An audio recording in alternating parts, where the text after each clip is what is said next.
Nous vous saluons ce matin dans le nom précieux du Seigneur Jésus-Christ. Nous croyons que chacun de nous est dans la joie de se retrouver dans la maison du Seigneur.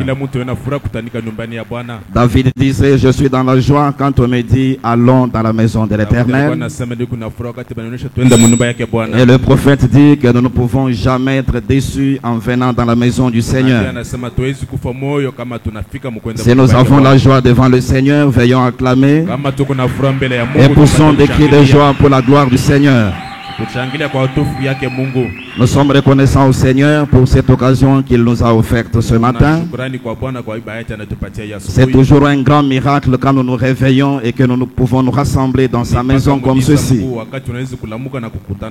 Nous allons incliner nos têtes pour un mot de prière avant que nous ne puissions lire les Saintes Écritures.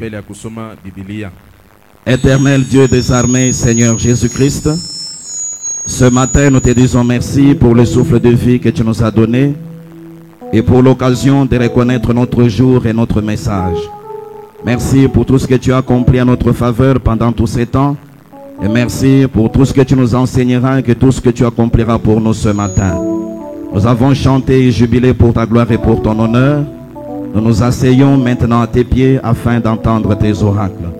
Écarte-nous de la scène. Viens te manifester au milieu de nous dans ta puissance de la résurrection afin de nous enseigner ta parole et de nous transmettre toutes les bénédictions que tu avais en réserve pour chacun de nous ce matin. Nous te prions de prendre toutes choses sous contrôle dans le précieux nom du Seigneur Jésus-Christ. Amen. Amen. Ce matin, par la grâce du Seigneur, nous comptons terminer cette grande étude que nous étions en train de faire. Et comme la parole de Dieu nous recommande de mettre en pratique ce que nous apprenons, le prophète dit, nous développons la parole et nous devons aussi nous développer à mesure que la parole de Dieu se développe. Et comme nous allons terminer cette étude ce matin, nous aurons des réunions de prière dans la semaine. Le mercredi, ça sera une réunion de prière comme d'habitude de 16h30 à 18h30. Le jeudi et le vendredi, nous viendrons pour des réunions de prière qui vont durer toute la nuit. Ça sera de 21h à 5h. Et j'en parlerai davantage à la fin de la prédication. Nous allons nous lever pour honorer la lecture de la parole de Dieu. Juge chapitre 15, allant du 1er au 5e verset. Juge chapitre 15, augmentez notre volume. Allant du 1er au 5e verset, nous lisons. Quelque temps après, à l'époque de la moisson des blés, Samson alla voir sa femme et lui porta un chevreau.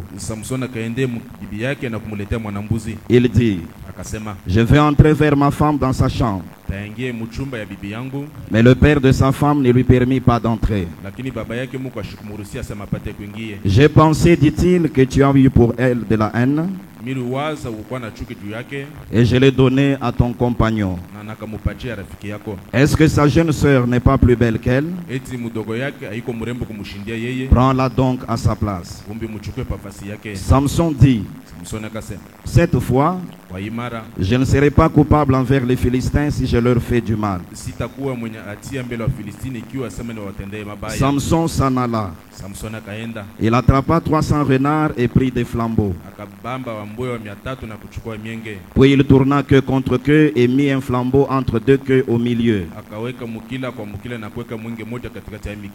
Il alluma les flambeaux, lâcha les renards dans les blés des Philistins et embrasa l'état des gerbes, le blé sur pied et jusqu'aux plantations d'oliviers. Veuillez vous asseoir. Que le Seigneur ajoute des bénédictions à la lecture de sa parole. Comme je l'ai dit ce matin, par la grâce de Dieu, nous allons terminer cette grande étude. Nous l'avons commencé depuis le 25 septembre et nous l'avons intitulé Des destructeurs enflammés. Nous avions annoncé 10 points comme plan que nous devrions suivre pour cette étude. Dans les premiers points que nous avions intitulés l'antitype du type, nous avons essayé d'aller dans la profondeur pour saisir tous les contours de cette histoire que nous venons de lire. Et nous avions aussi montré comment cela s'était réalisé dans l'accomplissement du Nouveau Testament avec Jésus.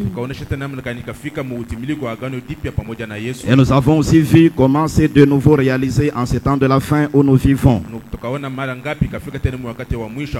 Nous avons compris que nous sommes de nouveau à la saison de la moisson. Et le Seigneur Jésus, qui est l'antitype de Samson, est venu vers nous en ce temps de la fin, voilé dans la chair humaine. Mais selon Apocalypse 3:20, l'entrée dans la chambre de son épouse, qui est l'église, lui est de nouveau interdite. Parce qu'en son absence, l'église a été mariée à la dénomination. C'est ainsi que comme Samson, il est allé chercher d'autres personnes, ceux qu'il avait réellement élus pour ce temps de la fin, et il est censé les enflammer par les différents aspects du feu pour les envoyer un peu partout dans le monde afin qu'ils détruisent les œuvres du diable. Les œuvres du diable, c'est d'abord le péché, la maladie et les différentes infirmités qui sont sur la terre, et les différentes possessions démoniaques dont souffrent plusieurs sur la terre aujourd'hui. Les croyants sont censés s'abandonner dans les mains du Seigneur comme les renards l'avaient fait avec Samson. Et le Seigneur doit les enflammer et les envoyer dans cette mission. Dans les points qui ont suivi, nous avons donné 7 aspects différents que peut prendre le feu. Le feu divin peut prendre l'aspect du Saint-Esprit. Il peut prendre l'aspect d'une sainte colère. Il peut prendre l'aspect de la parole ou même du zèle. Il peut prendre l'aspect de l'amour, l'aspect du témoignage et aussi l'aspect de la prière.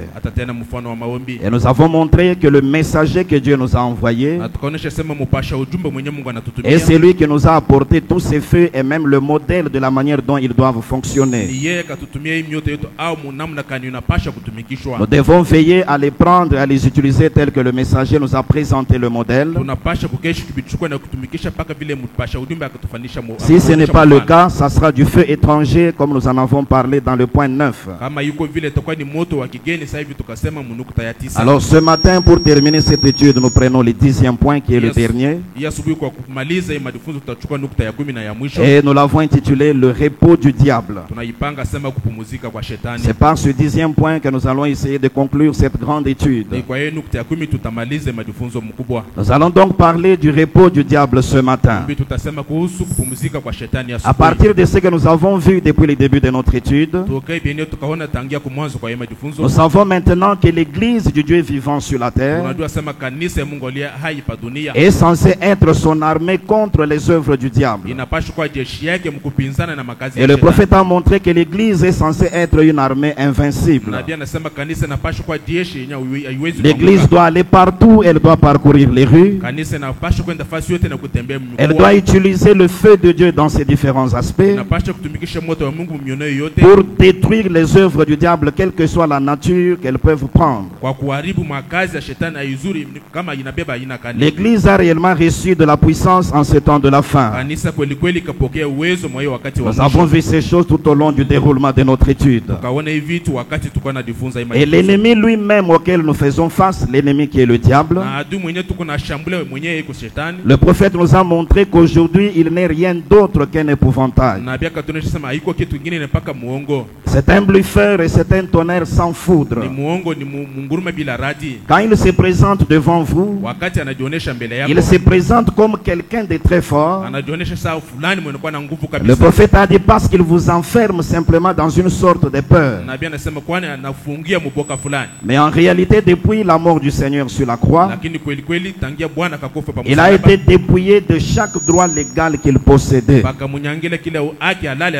Aujourd'hui, il ne représente rien devant le véritable véritable croyant. leo ashina na nguvu mbele ya waaminifu wa kweli. Mais comme il domine ce monde en tant qu'un intrus, Lakini vile kuna tawala hii dunia sama mamluki, il essaye de produire ses œuvres un peu partout sur la terre et il essaye de les maintenir. anapima kufanya makazi yake fasi yote pa dunia, anapima kuichunga. Mais ceux qui sont membres de l'épouse du Seigneur Wenye kwa wa memba wa kanisa yake Bwana doivent donc être enflammés par le feu de Dieu. wanapaswa kuwasha na moto ya Mungu. C'est pourquoi nous avons essayé d'étudier ces choses dans la profondeur. Ndio kwa maana tukapima kujifunza hivi vitu mkiingia mkilindi. Mais nous devons nous rappeler que ces choses, nous ne les étudions pas seulement pour les connaître, Lakini tunapaswa kusema hivi vitu aditufunze paka tupate kuvijua. mais c'est pour que nous arrivions à réaliser la mission pour laquelle Dieu nous a placés sur la terre en tant que croyants. Ili tufike mkufanya kazi yenye Mungu akatuweka pa dunia sa uaminifu. Dans ces choses, les Écritures nous enseignent qu'il y a trois choses. Kwa hivi vitu miandiko inatufundisha sema kuku vitu vitatu. La première chose dans la réalisation de la mission doit être d'abord la connaissance. Kitu cha kwanza mkufanya kazi inapaswa mkuwa mbele ujuzi. Et la connaissance vous conduit à faire un inventaire de votre vie Na kufahamu kutakufikisha ufanya uchunguzi wa maisha pour yako. voir si vous êtes à la hauteur de la mission ou si vous êtes en arrière. Kwa kuona kama unaisha kuendelea ili kufanya ile kazi au huku nyuma. Et lorsque vous avez acquis de la connaissance Na wakati unapata ufahamu et que vous avez découvert le niveau que vous avez par rapport à ce que Dieu veut que vous soyez, na unatambua tu huku nayo kuangalia na kile Mungu anapenda sema la ufanye. deuxième chose, c'est d'obtenir ce que la Bible appelle un esprit de bonne volonté. Kitu cha pili ni kupata kile Biblia inasema roho ya mapenzi mzuri. L'esprit de bonne volonté, c'est aussi le Saint-Esprit. Roho ya mapenzi mzuri maana yake ni Roho Mtakatifu. Et lui vous dispose à désirer d'atteindre le niveau auquel Dieu veut que vous soyez. Na yeye anakutarisha mupate kutamani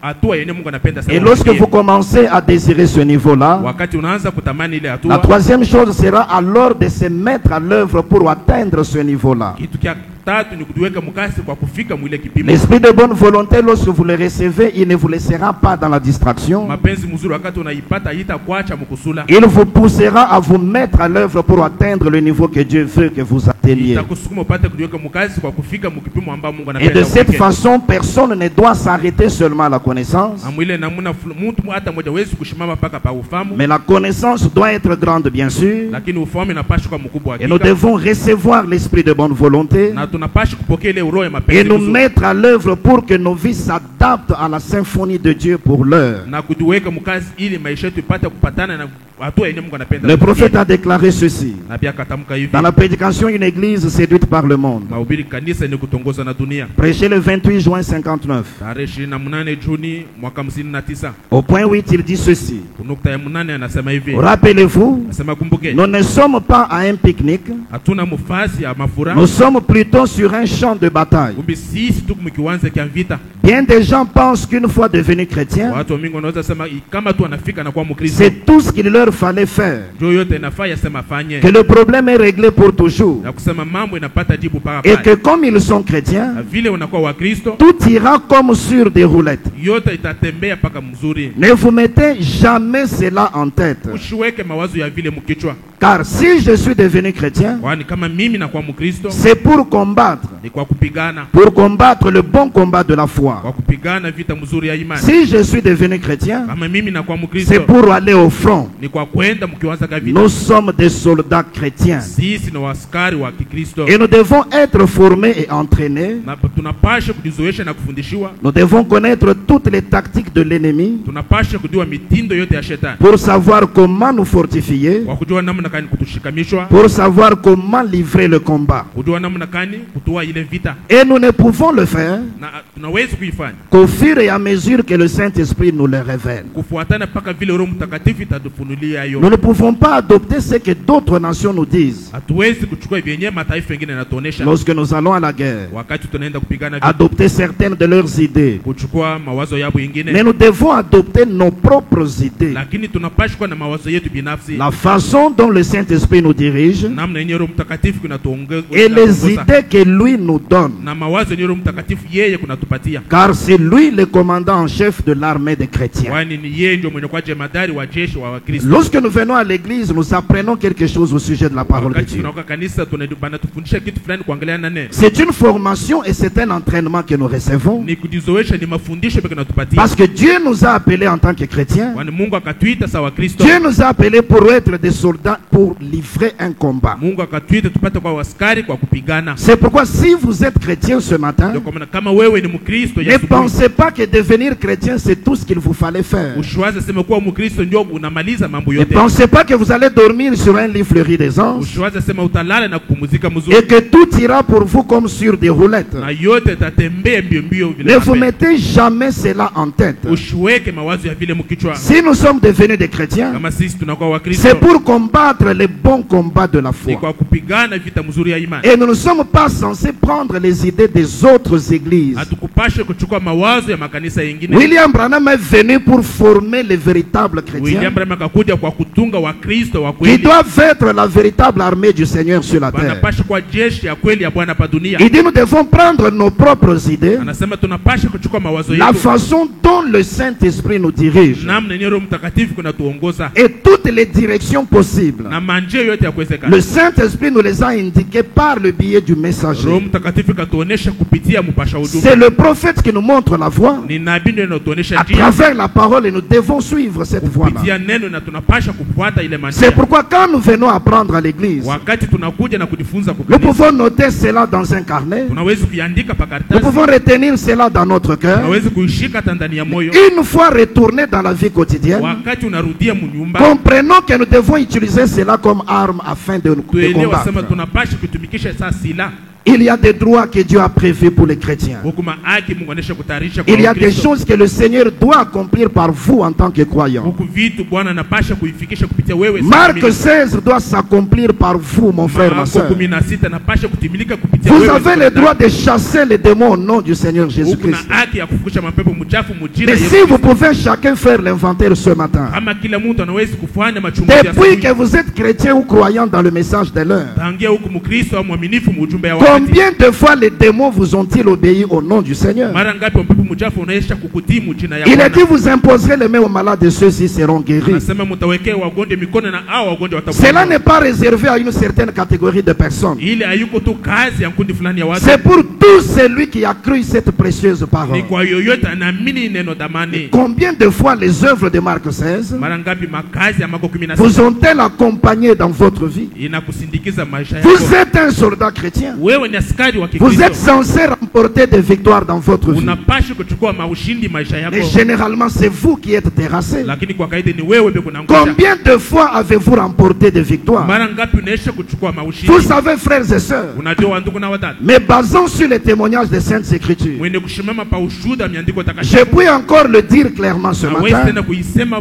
waziwazi ya que le ciel, lorsque nous allons y entrer, na kwamba mbingu wakati tutengea. le ciel n'est pas un endroit Mbingu haiko mahali où les gens qui ont fui la guerre sur la terre vont se réfugier. kwenye wakimbizi wenyewe wanakimbia vita pa Ce n'est pas un endroit haiko mahali où les gens qui ont fui la souffrance sur la terre vont se rassembler. kwenye watu wenyewe wanakimbia mateso pa Mais le ciel, c'est un lieu de rassemblement des vainqueurs. lakini mbingu ni mahali ya kukusanisha Des personnes qui ont livré le bon combat de la foi sur la watu terre. wanapigana vita mzuri ya imani. Ils étaient des véritables soldats chrétiens. walikuwa wa askari wa kweli. Ils ont utilisé toutes les armes de Dieu. wakatumikisha masilaha yote ya Mungu. Voyez-vous, Unaona? ils ont remporté la victoire. Wakachukua ile Et ils maushindi vont se rassembler à la table. na watakusanyika kule Branham meza. dit une table longue de milliers de kilomètres. Branham anasema meza mrefu ya makilomita Et mingi. chacun aura un arsenal de témoignages à donner. Na kila mtu atakuwa na maushuhuda fulani ya kuleta. J'aime saisir la profondeur des chants que nous chantons. Napenda kushika kilindi cha mamimbo Dans tunaimba. un cantique, nous disons toujours, Muhimu wimbo tunasema. nous allons raconter comment nous vainquions. Tutaanza kusema namna gani tulikuwa na shida. J'ai eu telle bataille sur la terre. Na kapata vita fulani pa J'avais dunia. remporté la victoire. Na kabeba ishuni. Voilà comment j'avais procédé pour vaincre. Angalia namna gani na kawa. Un autre s'élève, il donne son Nani témoignage. atashimama na kuleta ushuhuda wake? Voyez-vous, Mnaona? dans la prédication témoignage, Kwa mahubiri ushuhuda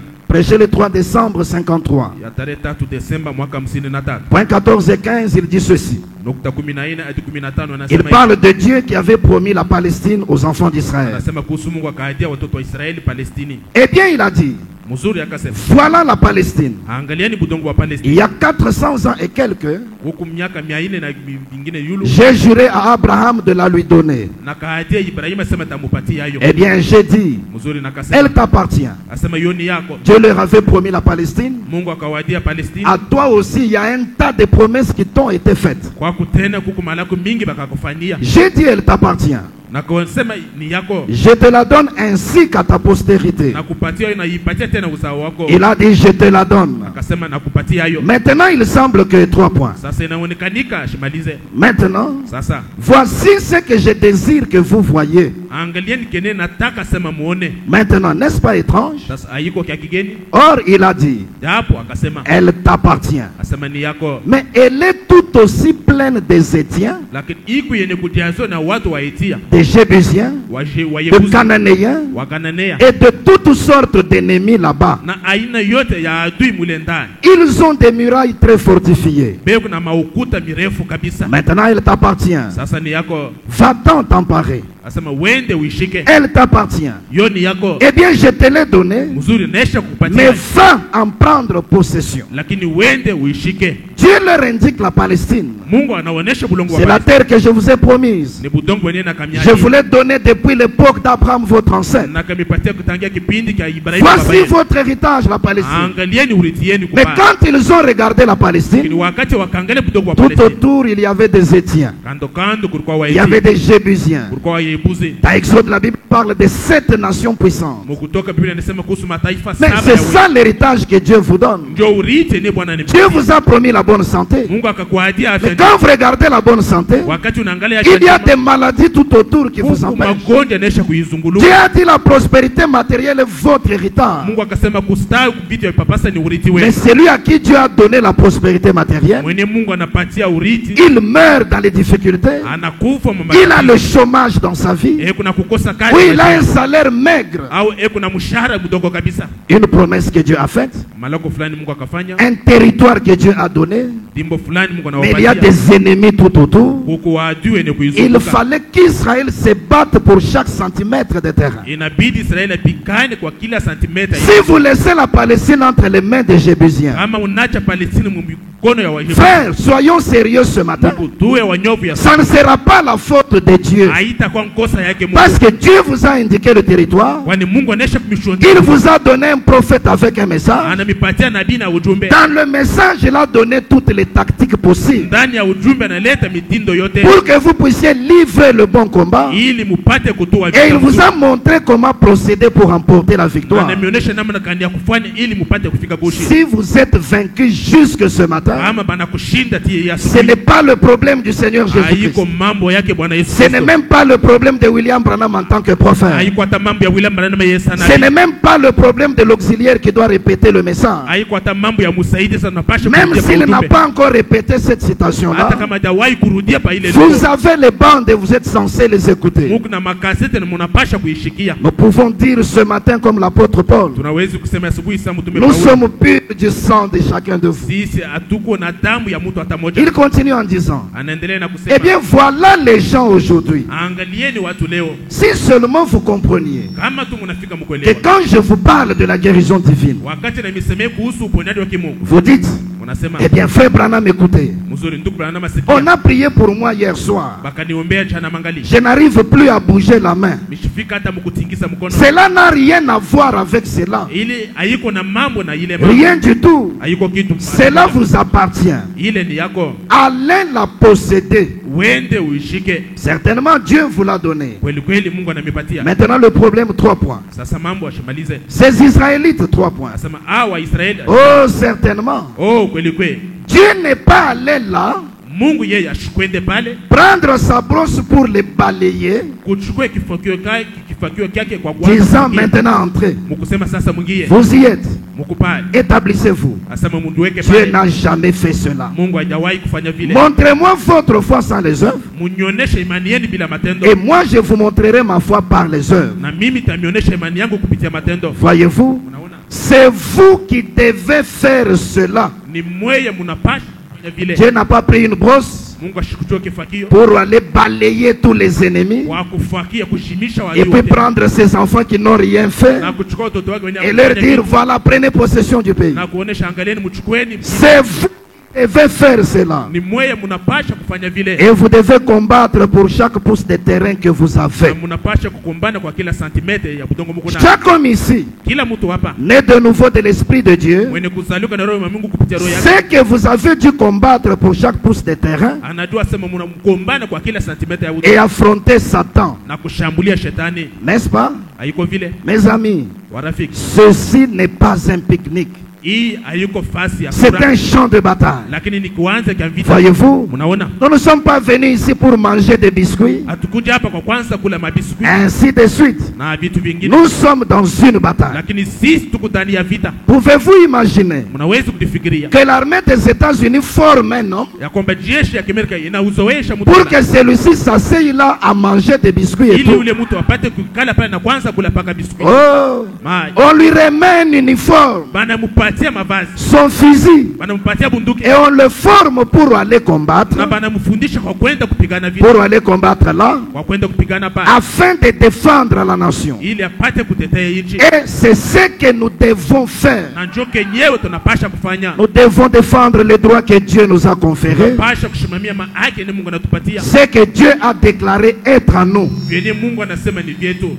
Affrontons carrément Satan. Tushambulieni adui. Pouvez-vous imaginer que l'armée des États-Unis Munaweza kudifika sema jeshi ya Amerika forme un homme pour que celui-ci s'asseye là à manger des biscuits et tout? inafundisha mtu fulani ili mtu apate kukala pale na kula Oh, on lui remet un uniforme, Mai, banamupatia mavazi ya kiaskari, son fusil, hata bunduki yake, et on le forme pour aller combattre là, na banamfundisha kwenda kupigana pale afin de défendre la nation. ili apate kukumbana Et na hii. c'est ce que nous devons faire. Na njoo kenyewe tunapasha Nous kufanya. sommes des véritables soldats. Sisi ni waskari wa Ce n'est kweli. pas pour rien que Dieu a révélé tous ces mystères. Haiko kwa bure Mungu akafunuo yema. Ce n'est pas pour rien que la divinité a été restaurée à l'homme. Haiko kwa bure Mungu ukarudia. Ce n'est pas pour rien que les cieux et les tonnerres ont été ouverts. Haiko kwa bure nguruma na vitu vingine vikafunguliwa. Ce n'est pas pour rien que la bataille la plus grande jamais livrée a été enseignée. Haiko kwa bure banafundisha vita mkuu yenyewe tawahi. Ce n'est pas pour rien que le conflit entre Dieu et Satan a été enseigné. Haiko kwa bure bakafundisha fitina katikati yake. Ce n'est pas pour rien que Dieu a permis qu'on nous révèle les tactiques de l'ennemi. Haiko kwa bure Mungu akaruhusu baba tuoneshe mitindo ya Ce n'est shetani. pas pour que nous nous asseyions, que nous soyons oisifs. Haiko kwamba tuende tuikale.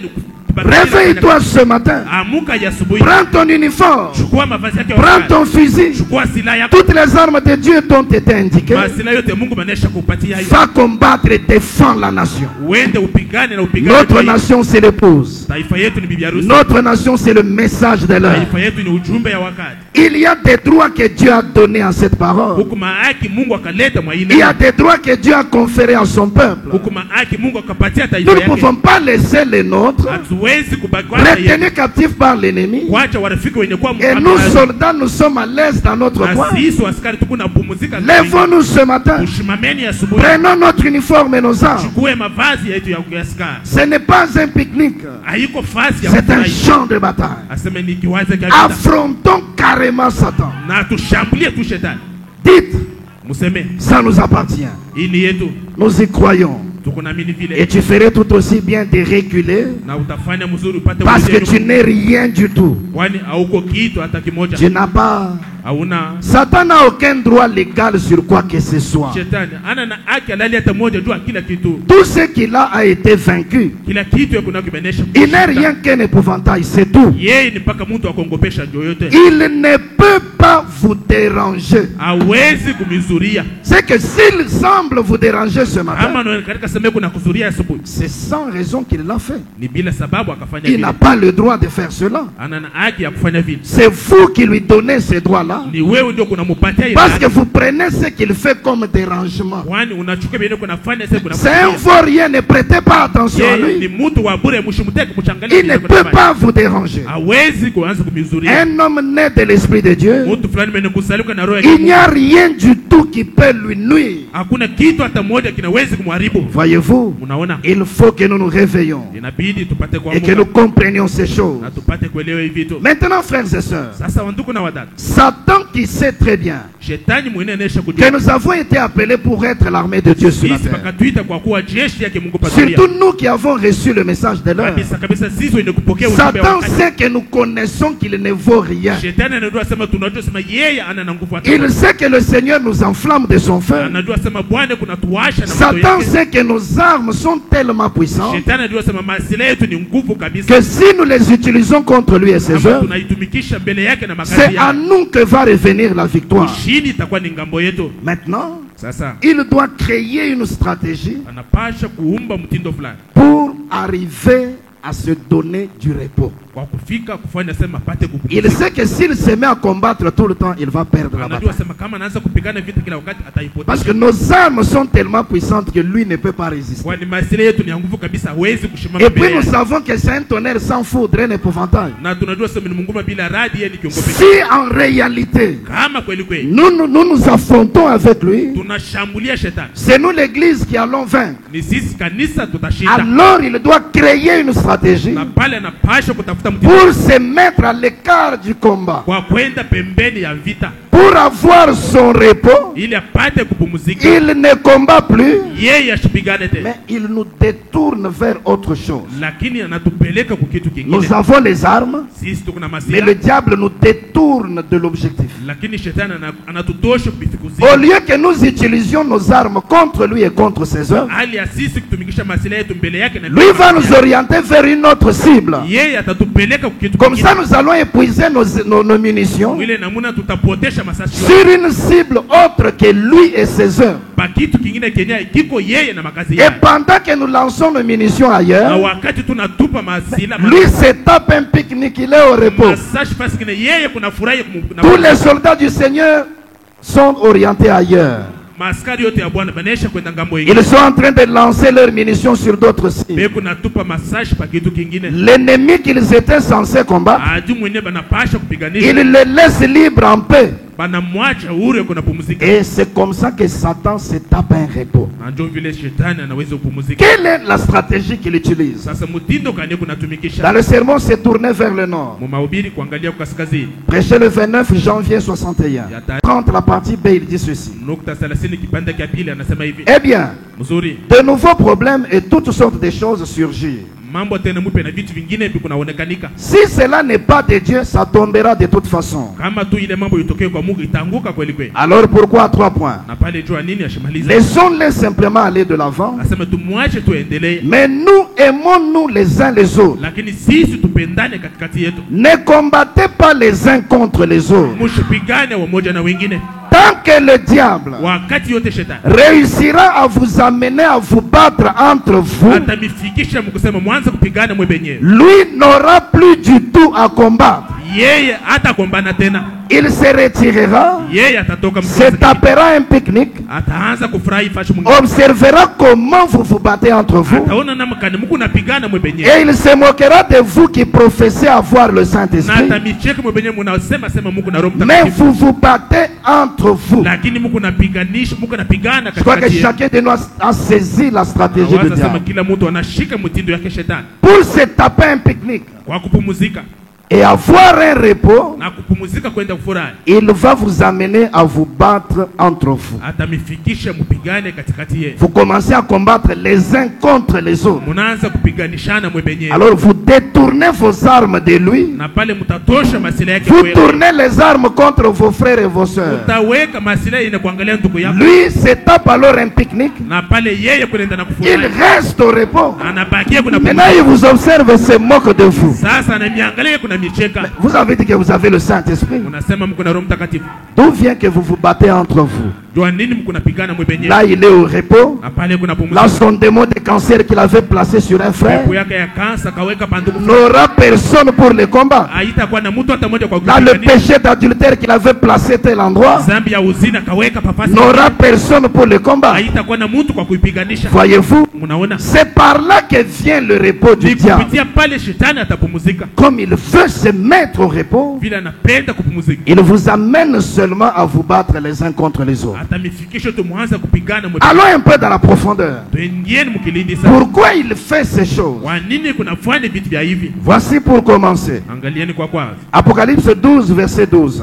Ufunuo sura 12 La Bible enseigne ceci. kifungo 12 Biblia inafundisha C'est pourquoi réjouissez-vous, cieux, ndio kwa maana mfurahi mbingu et vous qui habitez dans les cieux. na mwe mwenye kuketi kule mbingu. Malheur à la terre et à la mer, Ole kwa dunia na kwa bahari, car le diable est descendu vers vous, kwani ibilisi anamishukia animé d'une grande colère, mwenye kuwa na kasilani kubwa kabisa, sachant qu'il a peu de temps. mwenye kujua sema yeye kuna muda mfupi. Et ceci a commencé depuis les origines, depuis l'Éden. Na hii kaanza tokea mwanzo kule Edeni. Une fois qu'il avait été précipité sur la terre, Mara tu bakamfukusha pa dunia. il savait déjà qu'il avait très peu de temps. Alijua sema yeye kuna wakati Mais mfupi. si déjà au début il avait peu de temps, Lakini kama kumwanzo alikuwa na wakati mfupi. que dire d'aujourd'hui des milliers d'années après? Sasa leo tutasema de miaka inesha kupita ya mingi. Il sait que son temps d'agir sur la terre est très court. Anajua sema wakati yake ya kutenda pa dunia ni C'est mfupi. pourquoi cette stratégie qu'il met en jeu, Ndio kwa nini mtindo anaweka mkazi c'est pour faire une rallonge à son temps. ni kwa kurefusha wakati wake, Car il sait kwani que anajua si le Seigneur venait dans son corps physique kama Bwana anakuja mwili yake et que tena l'enlèvement se produisait, na unyakuo inafika, alors un chronomètre précis sera en marche. na pale batamwekea wakati ya kujulikana kabisa. 3 ans et demi après, il y aura l'Armageddon Miaka 3.5 kutakuwa vita ya et le Armageddon, millénium va s'installer sur la na terre. utawala miaka 1000 utafika pa dunia. Or, quand l'épouse va dans l'enlèvement, Wakati bibi harusi anaenda munyakuo, voyez-vous, les champs d'action de Satan s'amenuisent. munaona sema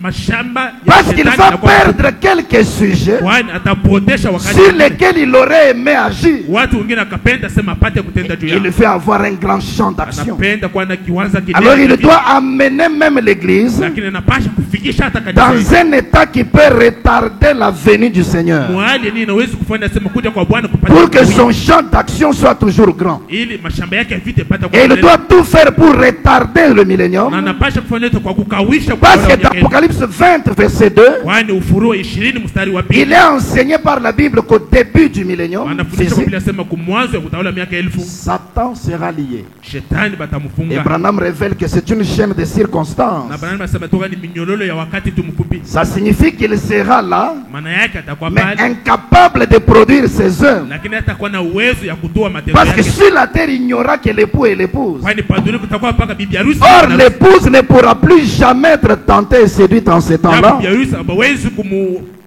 Ne sera plus en mesure d'être tentée et hawezi séduite. kumjaribu mwile wakati, Parce que tous seront dans des corps glorifiés. kwani bote batoka mumilu ya utukufu. Voyez-vous? Munaona? Et les méchants qui sont pécheurs Na waovu wenye kwa watenda seront parmi les autres morts. Ils seront dans la tombe. watakuwa katikati ya wafu wengine, watakuwa Satan n'aura personne sur qui placer ses démons pour agir. Shetani atakuwa na mtu wenye juu yake hawezi Et en ce kukamata. moment-là, aucune de ses œuvres ne se Na manifestera. mwile wakati matendo yake hata moja hawezi C'est kuonekana. pourquoi il crée le trouble dans l'église. Ndio kwa maana analeta mvurugo Il mkubwa. amène les gens à se battre entre eux. Anafikisha watu waanza kupigana Et wao comme wenyewe. l'église est désunie, Na vile kanisa hayuko comme pamoja, l'église n'est pas dans l'harmonie, vile kanisa hayuko alors mapatano, cela retarde la venue physique du Seigneur. ile nakawisha Et kuja kwa par muda wa conséquent, Bwana. le millénium est retardé. Na kwa hivi utaona miaka 1000 manaikawisha Le tena. diable veut rallonger son temps d'action. Shetani anapenda kurefusha wakati wake. Il veut davantage avoir un grand champ d'action. Anapenda kabisa kabisa kuwa na kiwanza kinene cha vita. Dans le sermon, Dieu se cache dans la simplicité. Mahubiri Mungu kunajifuisha munyenyekevu. C'est un sermon du 12 avril 63. Ni mahubiri ya tarehe 12 mwezi wa 4 mwaka 63. Point 7 à 9. Nukta ya 7 hadi ya 9. Bon, Mzuri. quand j'ai entendu le nom Pentecôte, Wakati nakasikia jina Pentecost. eh bien j'ai entendu le nom Mzuri, nakasikia hii jina. et on m'a dit, Na bakanyonyesha. c'est une bande de saints exaltés qui se roulent par terre, Nasema ni nkundi ya watu fulani wenye kudivingirita mkudongo. bave et tout. Bave et tout. Beko natosha vitu kukinywa na Mais vitu. j'ai découvert que ce n'était pas le cas. Lakini nakatambua sema iko vile. Et puis, Na te quand je suis arrivé, wakati nakafika je pale suis allé parmi eux, nakaenda katikati ya ils étaient divisés. bo balikuwa nesha kugawanyana. Et il y avait autant d'organisations différentes que chez nous les baptistes. Na kulikuwa matengenezo mingi ni kuachana kuliko ile kwetu kubatisti. Juste, ils étaient juste... Mpaka tu balikuwa je pensais qu'ils formaient un seul groupe. bilikuwa nawaza sema balikuwa natunga kundi moja. Mais j'ai fini par découvrir Lakini nakafika mkuona qu'il y avait toutes sortes de groupes. asema kulikuwa mankundi ya kuachana. Ils se querellent, Balikuwa na bishana, se disputent, Balikuwa na tout mafitia. aussi fort que nous les baptistes et le reste parmi nous. Mpaka vile kushindia hata sisi wa Batista na wengine Et katika nous Yesu. sommes pratiquement le même. Na sisi tuko kabisa kabisa vile vile. Au jour du prophète en ces temps-là, Musiku ya nabii mwile le wakati. mouvement de la Pentecôte était le plus récent. Ile nkuja wa Pentecost ilikuwa ya Et sasa. aujourd'hui, je dirais que c'est ce réveil du message qui est le plus récent. Na leo tasema sema ni uamsha ujumbe ilikuwa Quand ya. il a entendu parler des pentecôtistes, Wakati akasikia nasema kuhusu wa Pentecost, il s'est approché. yeye akakaribia. Il a vu que ce n'était pas des saints qui se roulaient par terre et qui bavaient comme on disait d'eux. Akaona sema kwa watakatifu wenye kudivingita mbona kulikuwa na C'était des merveilleux hommes. Kulikuwa ni watu Mais wa lui thamani. pensait qu'ils étaient dans l'harmonie et dans l'unité. Alikuwa na watu sema alikuwa mapatano na Quand umoja. il a regardé au milieu d'eux, Wakati akaangalia ils se kati yao, disputaient comme les autres. balikuwa na bishana sawa. Ils se battaient les uns contre les autres. Balikuwa na pikanishana. C'est la même chose aujourd'hui parmi ceux qui manipulent les citations. Ni kitu moja moja leo katikati ya wale wako natumikisha Quand malugha. quelqu'un est en dehors de ce mouvement, Wakati fulani ku nje ya ile croyants du message sont merveilleux. uaminifu wa ujumbe ni wa dhamani. Peut-être on les taxe de certaines choses. Saa zingine wanausema yake. J'aimerais dire au monde, venez, voyez d'abord. napenda kuonesha tu mkujeni na muone mbele. Ils arrivent et trouvent que pour ce qui est de la parole, ils prêchent correctement. Wanafika sema ngambo ya neno kuna ubiri vile nafanya. Mais ils sont divisés comme le reste des Lakini organisations. banesha gawanyana sasa hivi Ils se battent les uns contre les autres. Be kuna pigana sawa Ils se disputent comme les autres. Be kuna bishana sawa Et wengine. nous sommes pratiquement les mêmes. Na sisi tuko kabisa kabisa vile Et vile. puis, Na kitendo plutôt que d'aller se faire membre, kuliko kwenda kubakia soit mema chez les assemblées, au kwa ile mikusanyiko soit chez les unitaires, au kwa wale wa Mungu moja soit à l'église de Dieu. au kanisa ya Mungu. Et eux tous sont des braves hommes. Lakini bote ni watu wa hodari. Tous les groupes. Asema mankundi yote. Je me suis simplement tenu au milieu d'eux et j'ai dit, Mimi nakasimama katikati yao na kusema nous sommes frères. asema sisi ni Ne watu. vous disputez pas. Asema mushibishane. Eh bien, Mzuri. si Satan Kama shetani peut nous garder en train de nous combattre les uns les autres, anawezi kutuchunga tu kunapigana pamoja na bigi. il n'aura pas à combattre. Yeye atakuwa na vita ya Voyez? kupigana. Unaona? Mais lorsque nous braquons nos armes sur lui Lakini wakati tunamweka et mahali que yake nous juu, les détournons les uns des autres, na sisi tunamtosha shangale mmoja na que nous mwingine, nous appliquons à nous aimer les uns les autres, na sisi tunaanza kupendana wamoja na à wengine, communier les uns avec les autres, tunashiriki katikati yetu, alors le millénium commencera. na pale utaona miaka 1000 C'est itaanza. ça la stratégie, mes frères. Ndio mtindo wa ndugu. Et le diable qui connaît bien ces Na choses shetani mwenye anajua mzuri ima nous garde dans cette façon de nous battre les uns contre les autres. anatuchunga mwi kazi ya kupigana katika Il nous enflamme les uns contre les autres. anatuamsha anatuwasha wengine. Mais qu'est-ce que Dieu nous demande par son prophète? Ni nini Mungu anatuomba kupitia nabii wake? Dieu nous demande de braquer nos armes sur Mungu Satan. anatuomba sema tuweke masila yetu juu ya shetani. Dieu nous demande de détourner nos armes les uns des autres. Mungu anatuomba sema tushweke masila juu ya ndugu tuweke juu ya shetani. Appliquons-nous à nous aimer les uns les autres Tuanze kupendana katikati et à yetu. communier les uns avec les autres. Tuanze kushiriki katikati yetu. C'est la seule chose Ni kitu moja tu qui troublera le repos du diable. kenye kitavuruka. Frère, ne laissons pas le diable en repos. Ndugu, tushache shetani kupumzika. Tant que tu te bats contre ton frère, Wakati unapigana na ndugu yako, tant que tu te bats contre ta soeur, wakati unapigana na dada yako, tu t'identifies à un agent du diable unajitambulisha kufanya kazi wa qui shetani essaye de lui donner du repos. mwenyewe kunapima kumupatia Ce mapumziko. matin, ton ennemi n'est pas ton Hii frère. asubuhi adui wako haiko ndugu yako. Ce matin, ton ennemi n'est pas ta Hii asubuhi soeur. adui haiko dada yako. C'est le diable qui fait ça Lakini ni shetani mwenyewe pour anafanya se taper un pique-nique, kwa kwenda kufurahi, se donner du repos et rallonger son temps kujipatia d'action. mapumziko na kurefusha wakati yake. Détourne tes armes de ton frère. Tosha masila yako juu ya ndugu yako. Détourne tes armes de ta soeur. Tosha masila yako juu ya dada yako. Braque les armes sur l'ennemi. Uiweke juu ya shetani. Le zèle que tu as, Mabidi kuna que ce ne soit pas pour nuire à ton frère. ishikwe bidii ya kuharibu. Le zèle que tu as, Bidii kuna que hiyo. ce ne soit pas pour nuire à ta soeur. Ishikwe bidii ya kuharibu dada Le yako. témoignage que tu as, Ushuhuda yenyewe kuna que ce hiyo. ne soit pas pour ruiner la réputation de quelqu'un. Ishikwe ushuhuda ya kuharibu kavumu ya mtu fulani. Voyez-vous, Munaona? ta prière, Maombi yako qu'elle ne soit pas pour chercher le malheur de ton frère. ishikwe kwa kutafuta maole ya ndugu Que yako. ta prière Lakini maombi ne yako soit pas pour chercher le malheur de ton ishikwe frère. kwa kutafuta matatizo ya ndugu yako. Attaque-toi à Satan. Asema wewe shambulie shetani. Ne le laissons pas en repos. Tusimwache kupumzika. Voyez-vous, Munaona? voici autre chose. Angalieni kitu kingine. Il y a des choses Huku vitu que Dieu a données à son église yenye Mungu anapatia kanisa yake pour la garder dans l'unité kwa kuichunga mu et umoja la garder dans l'amour fraternel. na kuichunga mu mapendo ya Toute kidugu. l'église unie contre le diable. Kanisa yote yenye kuungana na pinza Mais shetani. qu'est-ce que le diable fait? Ni nini shetani Il anafanya? prend les choses Anachukua vitu nous données par le Seigneur pour nous unir. vyenye Bwana anatupatia kwa kutuunganisha, Il va les utiliser pour nous amener à nous diviser et nous battre les uns contre les autres. atavitumikisha tupate kudigawanya na kuanza kupigana sisi wenyewe. Voici la première chose que Dieu a donnée. Angeni kitu cha kwanza Mungu akaleta C'est le don de Dieu qu'il donne à l'humanité. ni zawadi ya Mungu anapatia maumbile. Dans le sermon La Reine de Séba, Maumbile malkia wa Seba prêché le 3 mai 58, ya tarehe 3 mwezi wa 5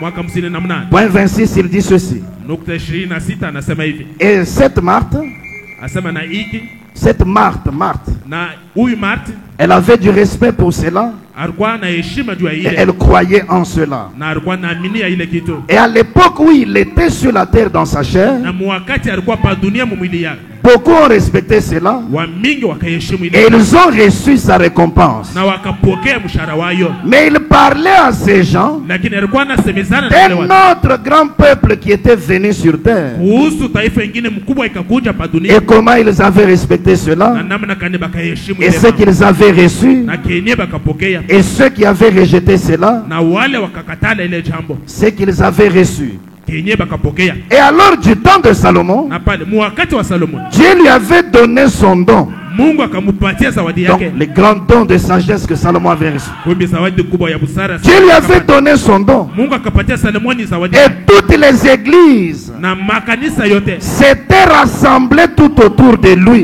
ikakusanika kando kando yake. Les nouvelles doivent avoir parcouru toute la nation. Asema mahabari kwa nesha kwenda fasi yote, Et je me demande bien, na najiuliza en kwa ces derniers jours où le Saint-Esprit descend, mwa hiyo wakati wa mwisho mwenye Roho Mtakatifu kuna les grands réveils comme celui de Billy Graham, amsho kubwa saa ile ya Billy Graham, Jacques Schuller, ya Jacques Schuller, Oral Roberts Oral Robert et beaucoup de ces grands évangélistes na wapasha ndile wakubwa wengine secouent la nation wewe kuna tingiza ile nchi, et que Dieu accomplit des grands signes et des miracles devant les gens. na kwenye Mungu akafanya miujiza na mambo makubwa mbele ya watu. Si ce ne serait pas merveilleux, Kama haikukuwa ya dhamani, si tous pouvaient unir leur cœur kama bote mngewezi kusanisha mioyo yao et se rassembler autour de cela, na kukusanika kando kando eh yao bien, mzuri, le monde entier hii dunia yote mzima viendrait à Christ dans une année ou moins. ingekuwa ukichikia Kristo mwaka moja au chini hata ya mwaka moja, Mais nous nous divisons simplement. lakini tuko na gawanyana paka Et vile. tant que nous tirons les uns sur les autres, Wakati yote tunatupa masashi wa moja Satan se retire shetani et analikokuta les laisse décharger leurs fusils. na anawacha beko nalisha masila yao. Si nous pouvons donc nous unir, Kama tunawezi kuungana, unir nos cœurs,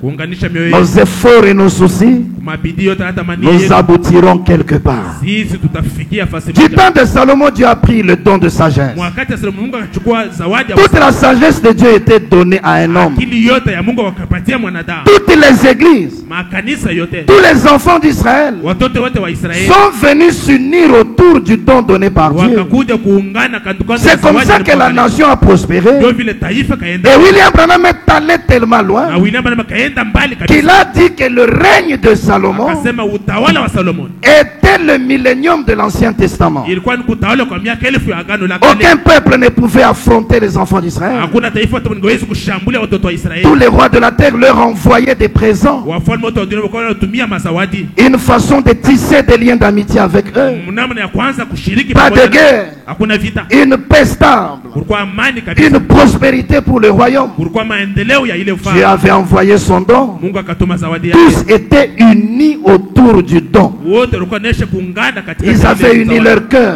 Wakaunganisha mioyo Ils yao, avaient uni leurs efforts. wakaunganisha hata Ils mawazo avaient yao, uni leurs soucis. wakaunganisha hata mawazo yao, Et ils sont arrivés quelque part. lakini bakafikia fasi Quand moja. le Seigneur Jésus-Christ est arrivé, Wakati Bwana Yesu Kristo un akafika, jour il les a regardés en face. siku moja akawaangalia Il mbele leur a ya dit, sura, il y a maintenant ici akasema sasa kuko hapa plus que Salomon. mwenye anashindia Salomo. Salomon était le fils naturel de David. Salomon alikuwa mwana wa mwili wa Jésus Daudi. était plus que Salomon. Yesu alikuwa anashindia Salomo, C'était son fils spirituel. alikuwa ni mwanake wa kiroho. Salomon a bâti un temple avec du matériau humain. Salomon akajenga hekalu na vitu ya Dieu pamoja. n'a voulu ni offrande ni sacrifice. akupende sadaka au Mais zabihu, tu m'as formé un lakini corps. ukanitungia mwili. Un corps formé par Dieu lui-même. Mwili ni Mungu akatunga ye mwenyewe. Voyez-vous? Munaona? Et en ce temps de la fin, Na mwili wakati William wa Branham arrive derrière l'estrade. William anafika nyuma ya mimba. Il dit, mon sermon s'intitule, Anasema mahubiri yangu na il y a maintenant ici hapa kuku sasa hapa. un plus grand que tous, Mwenye anabashindia bote. plus que le temps de Salomon, Wanashindia wakati ya Salomo. plus même que le temps du Nouveau Testament, Anashindia hata wakati wa Agano Jipya. parce qu'en ce temps du soir, Kwani mwa hii wakati wa Jean 14:12 s'accomplit, Yohana 14:12 des œuvres plus grandes makazi kubwa kabisa. et aussi les mêmes œuvres davantage. Tena makazi moja moja lakini ya Le milele grand kabisa. don de Dieu envoyé à l'humanité. Zawadi mkubwa Mungu anatuma kwa dunia. Quelque chose qui devait amener tous les autres Kitu fulani kawezi kukokota wale à wengine. venir s'unir autour du don. Kuja kuungana kando kando ya Et zawadi. si nous étions unis autour du don, Na kama tulikuwa nesha ungana kando nous kando, serions arrivés quelque part. tungefika fasi Mais moja. voilà que le diable prend le don de Dieu Angalia shetani anachukua zawadi ya et nous Mungu. commençons à tirer les uns sur les Na autres tunaanza kupikana masasi sisi wenyewe. à partir du don que Dieu nous a envoyé. Kutokea zawadi Mungu anatutumia.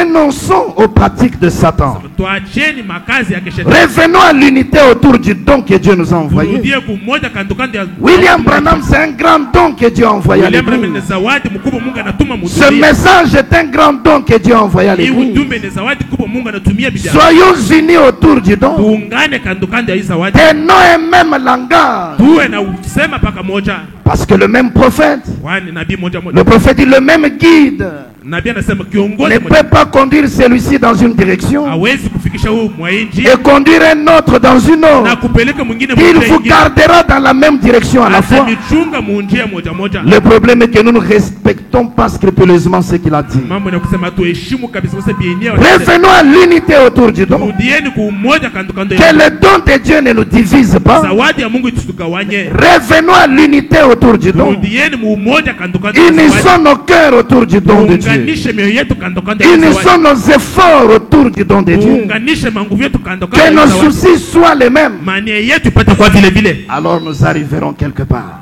Pale tutafika fasi moja. Mais quelqu'un va prendre les citations Lakini fulani ataenda kuchukua d'un maandiko. message envoyé pour unir les gens. Ujumbe ni bakatuma kwa kuunganisha watu. Mais il va utiliser les citations pour séparer les frères. Lakini akatumikisha mazawadi kwa kugawanya wandugu. C'est le diable. Ni shetani. Autre chose que Dieu a envoyé Kitu pour kingine garder kenye les Mungu gens anatuma. unis. Dans le temps et le signe de l'union. Mwakati na muungano wa Isha. Prêché le 18 août 63. Ya tarehe 18 mwezi wa 8 mwaka 63. Point 111, il dit ceci. Nukta 111 anasema hivi. Mais l'église a reçu un signe céleste. Lakini kanisa kapokea ishara ya juu. Un astronaute. Asema mpanda manyota. Amen. Amina. C'est Jésus-Christ. Ni Yesu Kristo. Sous la forme de la colonne de feu. Mfano ya guzo la moto. C'est ainsi qu'il était dans l'Ancien Testament. Ndio kwa hivyo akakuwa mwagano la kale. C'est ainsi qu'il était lorsqu'il rencontra Saul Ndio kwa hivyo akakuwa wakaka kutana na Saulo. sur le chemin de Damas. Mule nje ya Damasi. Le même Jésus ici aujourd'hui. Ule Yesu moja moja hapa leo. Et qu'est-ce que cela fait? Lakini ile kunafanya nini? Apporte-t-elle de la peur? Eti kunaleta woga? Elle apporte l'amour Yo kunaleta upendo. qui vous unit les uns les autres. Yene inamiunganisha pamoja. Et Amen. Amina. Un sentiment les uns envers les Asema autres. nia moja mzuri mmoja mbele Elle ya mwingine. apporte l'amour de Dieu. Yo kunapeleka upendo yake Mungu. Oh, Ma, elle nous unit yo kunatuunganisha et nous conduit, le corps de Christ, na yo kunatupeleka mwili wa Kristo. dans l'unité en tant qu'épouse. Mumoja sa bibi harusi. C'est ce qu'elle fait maintenant, Ndio kenye kunafanya sasa. cette grande union de Dieu. Hii muungano kubwa ya Mungu. Depuis que cette colonne de feu est descendue, Tokea guzo la moto ikashuka. depuis le 6 avril 1909, Kutokea tarehe 6 mwezi wa 4 mwaka 9. c'est Jésus-Christ Ni Yesu Kristo. sous la forme de la colonne de feu Mfano ya guzo la et moto. William Branham derrière la Na chair. William Branham nyuma ya mimba. Et le même Jésus ici aujourd'hui. Asema ule Yesu moja moja hapa leo. Cette colonne de feu n'est pas venue pour diviser les frères. Hii guzo la moto haijukuje kwa kugawanya Elle wandugu. n'apporte pas la peur. Haipeleke woga. Non, messieurs. Hapana bwana. Elle est venue apporter de l'amour. Ikakuja kuleta upendo. L'amour de Dieu. Upendo yake Mungu. As-tu l'amour de Dieu dans ton cœur? Eti kuna upendo ya Mungu ndani ya Quand moyo nous avons wako. parlé du feu de l'amour de Wakati Dieu, tukasema kuhusu moto ya c'est upendo un ya Mungu. amour qui vous porte vers celui qui vous fait du mal. Ni upendo yeye nakusukuma kwa ule kuna kutendea William mabaya. Branham est allé plus loin. William Branham kaenda tena mbali. Il dit avec l'amour de Dieu, Asema na upendo yake Mungu. vous allez vivre Wewe utaishi pour la personne qui vous tuerait si elle en avait l'occasion. juu ya mtu mwenye ngewezi kukua kama anapata tu ile bahati. Tu sais que cet homme, Unajua sema huyu mtu tout ce qu'il me veut c'est du mal. yote anatakia paka Et mabaya, vous vivez pour lui. lakini wewe unaishi juu yake. Ils ont flagellé le Seigneur. Wakapiga Bwana fimbo, Ils ont dit, si tu es prophète, wakasema kama uko nabii dis-nous qui est la personne qui t'a frappé. utoneshe ni nani anakupiga fimbo, Qu'il soit crucifié. apate kusulubishwa Que son sang retombe sur nous et sur na nos damu yake ituangukie juu na William kuingia na Branham watoto wetu. dit, William Branham anasema, Marie de Magdala qui se tenait dans l'éloignement, Maria wa Magdala kwa nashimama pale elle a dit, nyumbani, mais quel est le mal qu'il a fait? akasema ni mubaya kanya nafanya Il n'a fait que guérir vos malades. yeye, akaponya paka wagonjwa wenu, Il a relevé vos estropiés. akashimamisha hata Il a waviwete, ouvert les oreilles de vos sourds. akafungula Il masikio a ya fait viziwi, sauter vos boiteux comme des yeye fers. akafanya sema vileme pata Il a kutembea, ramené d'entre les morts vos morts. akafufula hata katikati wafu wafu William wenu. Branham dit, William Branham je anasema, vois un vieux soldat ivre venir akaona askari mzee mwenye et kule lui wanakuja donner une gifle sur la na bouche. kumupatia akapata pa milomo, Tais-toi, il doit mourir. nyamasha anapasha kufa. Mais écoutez le Seigneur. Lakini msikie Bwana, Père, Baba pardonne-leur ubasameye, parce qu'ils ne savent pas ce qu'ils font. kwani abajue byenye beko nafanya. C'est le diable qui les a entraînés dans ce qu'ils font. Ni shetani akabafikisha mwenye Eux mambo ne le savent pas. bo abajue yeye, asema ni Père, shetani. pardonne-leur. Baba ubasameye, Et si c'était toi, na kama ilikuwa ni wewe tu allais dire, tu vas voir. Si je suis un homme de Dieu, tu vas voir. ungesema kama mimi mtumishi wangu utaona Mais wewe, la colonne de feu venait apporter de l'amour. lakini guso la mtu kakuja kuleta L'amour upendo, de Dieu. upendo yake Mungu. Quand le diable t'amène à avoir de la haine contre quelqu'un, Wakati shetani anakupatia chuki mbele ya ndugu il y a yako, monté des stratégies pour nuire à sa réputation. unaleta mamitindo kwa kuharibu kavumu Tu yake, te bats contre ton frère ou ta soeur. ukunapiganisha ndugu yako au dada yako. C'est le diable qui te détourne de l'objectif. Ni shetani kuna kutosha kukufukuzia. La colonne de feu est descendue Uzo la moto pour inashuka nous apporter l'amour kwa kutupelekea upendo et unir le corps de Christ. na kuunganisha mwili yake Mais on Kristo, prend ça pour diviser les frères. C'est lakini le diable. tunaibeba kwa kugawana wa ndugu. Haiko C'est mzuri. pourquoi n'entrez jamais dans ce genre de conflit. Ndio kwa maana mshiingie mafitina ya hivi, Vous perdez simplement votre temps. unapotesha wakati wako tu. Voici. Angalie, C'est possible que quelqu'un ne voit pas comme toi sur les Écritures. inawezekana sema mtu mmoja ashamini sasa vile Nous unaisha kwa sommes nini. dans un système interdénominationnel. Sisi tuko matengenezo yenyewe katikati ya Branham madhehebu. dit, connaissant les comportements Bwana humains, anasema mwenye kujua mwenendo wa wanadamu, quand les êtres humains wakati wanadamu embrassent une même doctrine importante de la parole, wanaingia mafundisho moja ya msingi ya il y neno, aura quand même des divergences de vues hata vile kutakuwa sur mabishano les points secondaires de la même doctrine. kwa manukta ya chini ya ile mafundisho. C'est possible qu'il y ait d'abord des divergences. Inawezekana sema kuwa kuona mambo mnamna kwa cha, Si tu veux attaquer selon les Écritures, ukitaka kushambulia kufuatana na nyandiko, tu dois attaquer le système mais pas la personne. unapaswa kushambulia ile tengenezo, hapana ule mtu. C'est là que le diable nous réussit. Ndio pale shetani anatupata. Non frère, nous devons combattre pour notre nation. Hapana ndugu, tunapaswa kupigana juu ya Nous hili. devons combattre pour l'arche comme Uri. Tunapaswa kupigana juu ya safina. Uri n'est pas allé dormir dans sa maison. Sasa frère. vile yule ashikwenda kulala Il mjini a yake, combattu pour la foi des élus. yeye kapigana kwa imani ya C'est wateule. bien, mais sur Mzuri. quoi est-ce que tu as dirigé tes Lakini armes? juu ya nini ukaweka masina yako? Pas sur l'homme, Hapana juu ya mtu, mais dirige l'arme sur le système. lakini tupa sila yako pa ile tengenezo, Condamne la fausseté, ukuhumu ile kitu kya mais bongo, mets le bras autour de ton frère. lakini kumbatia ndugu yako. Dans le sermon, les noms blasphématoires. Mahubiri manjina ya kukufuru, Prêché le 4 novembre 62. tarehe 4 Novemba mwaka 62, Point 75 à 77. nukta 75 77. Eh bien, je suis 3 points. Je n'aime pas 3 points. Mzuri mishipende achimalize. Parfois, ils enregistrent ces choses. Mara nyingine banashikaka hii vitu Et cela va parmi les frères dans les autres églises. na ile kunaenda katikati ya wandugu makanisa Et yengine, quand ils font cela, na wakati wanafanya hivi, alors parfois les frères ont une fausse impression saa zingine wandugu beko na namna mubaya ya kuona que je dis quelque chose sur des frères. ya kwamba nakasema kitu fulani juu ya ndugu Mais fulani, je ne le fais pas. lakini michifanyake vile niko. Si vous pouviez seulement écouter et comprendre. Kama mungewezi tukusikia na kuelewa, Voyez, munaona je ne parle contre aucun frère. mimi mishiseme kupinzana na ndugu Toi, atamoja. tu cites même les noms derrière ta chaise. Wewe unatayaka tamanjina wakati Toi, uko tu mibali. cites même les noms. Tu dis non, il est malade. Wewe unataya tamanjina, pana yeye ni mgonjwa, Non, il n'a pas le Saint-Esprit. En hapana citant ana les Roho noms. Mtakatifu, mkutaye na manjina, Non. hapana. Les armes contre le système. Mais aime le Masila frère. unapasha kuweka juu ya matengenezo, Je ne hapana. parle pas contre un frère. Mishiseme kupinza ndugu fulani, Je ne parle contre aucun frère. mishiseme mabaya ndugu hata moja. Pas Parce qu'il n'est pas convenable kwani haistahili pour des frères kwa wandugu de parler l'un contre l'autre. ya kusema mabaya wa moja na wengine. D'où est-ce que cet esprit est venu? Hii roho inatokea wapi sasa? Deux sœurs se rencontrent. Wadada wawili Elles wanakutana, vont parler contre une troisième qui n'est pas là. C'est le diable. watasema mkupinza dada watatu mwenye Et haiko vous êtes pale, ointe du diable na en mko faisant wenye cela. kupakaliwa na shetani mkufanya vile, Parce qu'il n'est pas convenant kwani haistahili pour des frères de parler l'un contre l'autre. kwa wandugu wapate kusema mabaya moja na Nous wengine. devrions parler l'un pour l'autre, Tunapasha kusema vizuri vya mmoja na pas mwingine, l'un contre l'autre. hapana kusema mabaya Mais mkupinzana. quand je parle parfois d'une certaine organisation, Lakini wakati nasemaka kwa mfano kuhusu matengenezo fulani, comme les presbytériens, sa watu wa presbyterien, les méthodistes, ainsi de suite, wa methodiste na wengine ils disent, wanasema, voyez, il est contre cela. mnaona eko napinzana naye.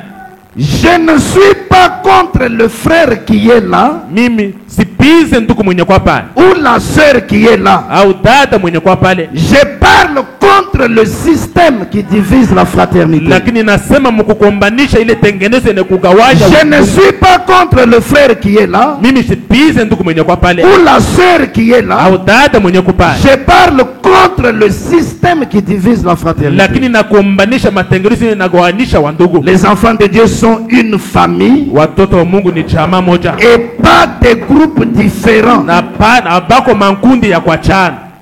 Et certains d'entre eux disent, Na wachache katikati yao je ne wanasema, veux rien avoir à faire avec cela, mimi sina na kitu ya kufanya nao, parce que ce sont les presbytériens. kwani wao ni wa Et presbyterien, moi je suis méthodiste. lakini mimi ni mshipiringi. Voyez? Mnaona Eh bien ce n'est pas... mzuri haiko. Voyez? Mnaona C'est le système de cette organisation qui brise cette ni fraternité. matengenezo ya ile nkundi kavunja Qui ushiriki, brise cette fraternité. yene kuna vunja ile ushiriki. Voyez? Mnaona Eh bien 3 points. mzuri, nukta tatu Comme je disais, hivi nilikuwa nasema, si vous descendiez à la rivière dans un vieux rafio kama ulikuwa nashuka kumutoni mkile kitu cha kaya et que vous essayez de descendre les chutes na unapima kwanza kutambuka ile mawimbi ya maji, et que je savais que cela ne marcherait pas, na kama mimi ndio sema ile haiwezi kutembea, alors na pale je ne crierai pas pour vous réprimander. shitalalamika kwa kwanza kumikemea, J'essayerai de vous faire sortir de ce bateau. lakini Voyez? tapima mbele kumitosha mwa hii merikebu. Mnaona, Parce que kwani c'est le bateau qui va se casser ndio ile merikebu itakachika pale pale, et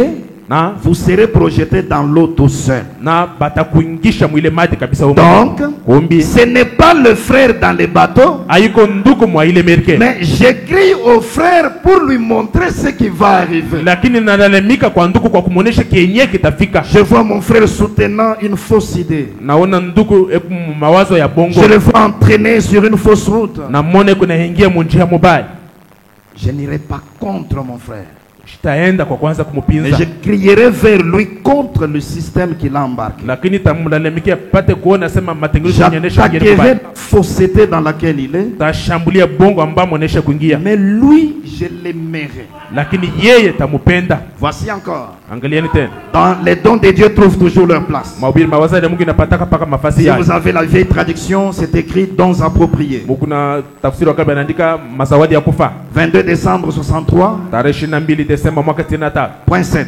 nukta ya 7. Même si nous ne sommes pas d'accord avec une personne, Hata kama tupatane na mtu fulani, cependant, kwa hivi si nous ne pouvons pas le faire de façon fraternelle, kama tuwezi kuifanya munamna ya kindugu, et qu'ensuite 3 points. na kisha simalize, Vous voyez, unaona si Christ est dans votre cœur, kama Kristo yuko ndani ya moyo wako, alors, na pale peu importe à quel point vous n'êtes pas d'accord avec un homme, aizuru munukta kana mupatane na mtu fulani, vous aurez toujours de l'amour et du respect envers lui. utakuwa paka na mapendo na heshima juu yake.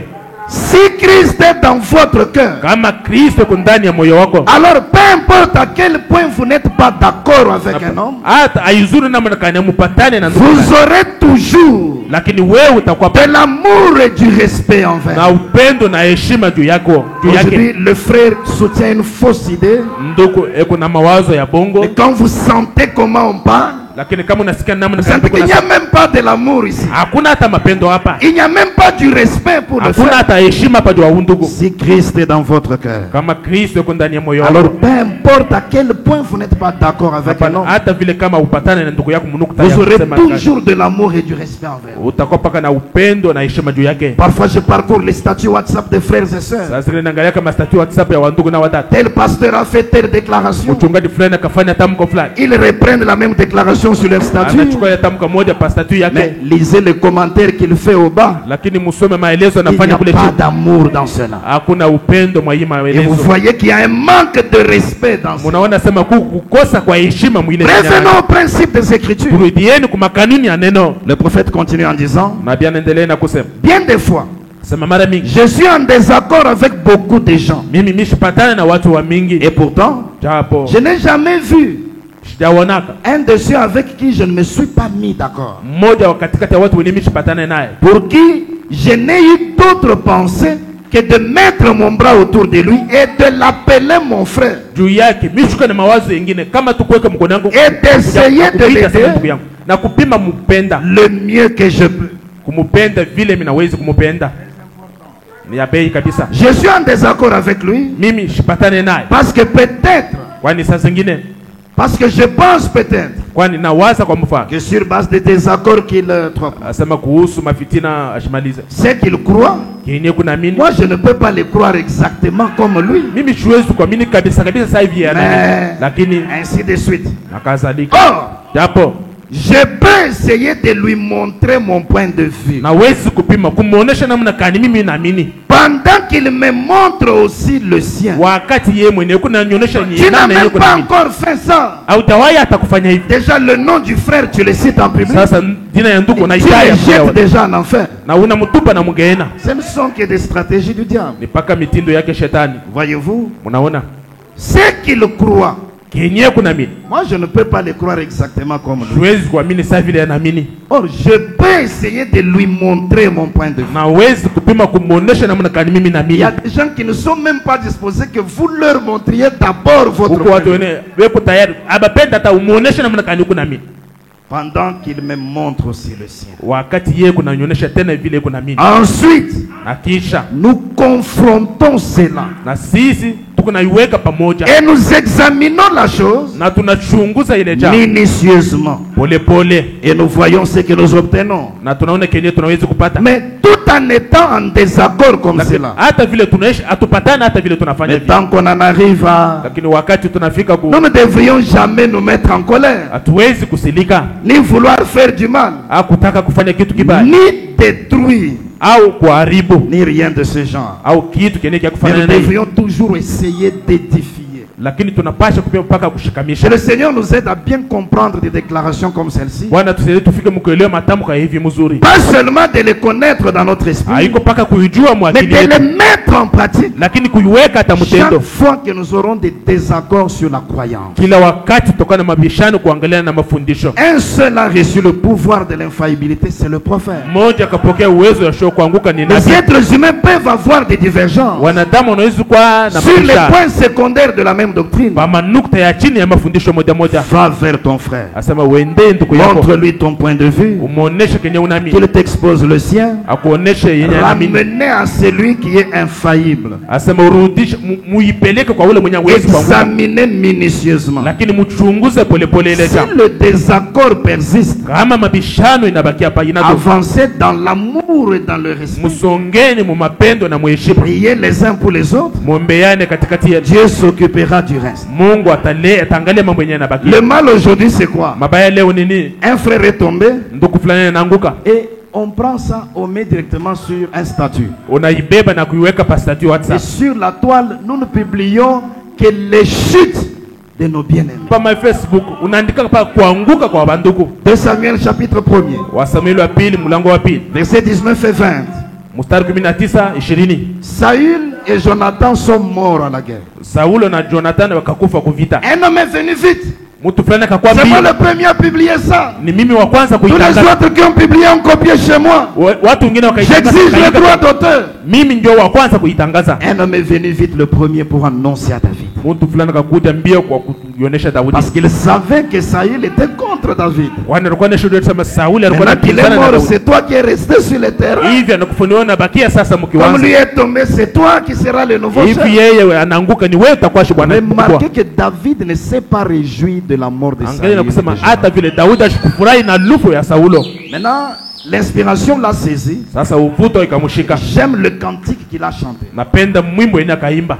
L'élite d'Israël Asema wapiganaji wa vita wa a Israeli succombé sur tes collines. akaanguka pa milima yako. Comment des héros sont-ils tombés? Namna kani washuhuda wako wakaanguka. Un homme rétrograde. Mtu mwenye kurudia nyuma. David l'appelle héros. Daudi anamuita asema mshuhudia. Et vous, Na wewe qu'est-ce que vous êtes devenus? ni nini unakuwa? L'élite d'Israël a succombé sur tes collines. Wapiganaji wa vita wa nguvu ya Israeli Un homme wakaanguka qui a kwa perdu la bataille. mtu fulani Il anapoteza, est même mort dans la défaite. anakufa hata mkuanguka. David l'appelle l'élite.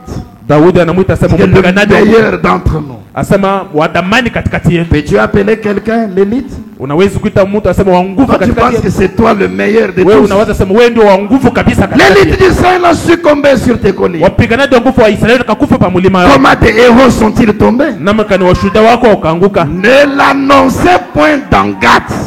Ushitangaze mugati. N'en publiez point la nouvelle dans les rues d'Ascalon. Ushitangaze ile mambo mumanjia De Askalon. peur que les filles des Philistins ne se réjouissent. Ili wabiti wa Filistini De washufurahi. peur que les filles des incirconcis ne triomphent. Ili wafie wa watu wenyewe Les wasio filles kutawala wapate représentent kujua. les églises. Wabinti maana yake ni makanisa. Aujourd'hui, un héros au milieu de nous tombe. Le mushuhuda katikati yetu anaanguka. William Branham dit, vous devriez d'abord cacher William cela. anasema mnapasha kuificha. Et puis s'il faut vous battre, Na kama inapasha mupiga. les Branham se battent l'un contre l'autre derrière la Wabrahama maison. wanapigana nyuma ya nyumba. Mais quand ils sont devant la cour, Wakati wako mbele ya nyumba ils se battent l'un pour l'autre. wanapigana juu ya wengine. Tous unis contre l'ennemi. Wote bene kuungana mbele ya adui. Revenons aux principes élémentaires du Rudieni kwa christianisme. makanuni ya neno. Ne l'annoncez point dans Gath. Ushiitangaza mugati. Gath, c'est un territoire ennemi. Gati ilikuwa ni timbo ya adui. N'en publiez point la nouvelle dans les rues d'Ascalon. Mushitangaza kitu De mumandiko ya peur que Askalon. les filles des Philistins ne se réjouissent. Ili wabiti wa Filistini washifurahi. Qu'est-ce qu'on peut dire au sujet du message aujourd'hui? Ni nini tunaweza kusema kuhusu ujumbe leo? Sur l'internet, il y a n'importe quelle saleté du milieu de Mtandao ni nous. uchafu wote kupale. Des incirconcis, Watu wasio des kutahariwa, dénominationnels watu wa madhehebu prennent ça et se réjouissent. wanaichukua na wakaanza Et kufurahi. nous sommes contents. Sisi tuko na furaha. Non, messieurs. Hapana bwana, Nous devrions revenir aux principes élémentaires. tunapasha kurudia kwa makanuni ya neno. À l'époque coloniale, nous avons appris ça dans l'histoire. Wakati ya utumwa tukaifunza muhistoria. Quand les Belges venaient au Congo, Wakati wa Belgium walikuwa wanakuja il Mkongo, n'y avait aucun estropié belge qui venait ici. hakuwa hata kiwete moja wenye kwa wa Kibelge walikuwa Il wanakuja ne hapa. donnait pas de visa à un fou pour qu'il vienne dans la colonie. Abakuwa napatia visa kwa mwende mzee wapate Il kuja ne huko. voulait pas que les colonisés Abakupenda sema watumwa. sachent que parmi eux, il y a aussi des gens faibles. Wajua sema katikati yao kuku tena Ils watu wadhaifu. n'envoyaient que l'élite. Walikuwa wanatuma paka watu wa akili C'est kabisa. quand les évolués de notre pays sont allés là-bas, Ni wakati watu wa akili wa ngambo ils ont wakaenda aussi kule. vu des fous sur des rues. Wakaona tena wenda Parce masika que ces mwingia gens kwa sont kule. comme nous. Hao watu wako sasa Ils sisi. sont aussi des illettrés. Beko tena na watu wenye Ils ont abakute. aussi des aventuriers. Beko na watu wa kuibia. Donnez-nous l'indépendance. Mtupatie uhuru.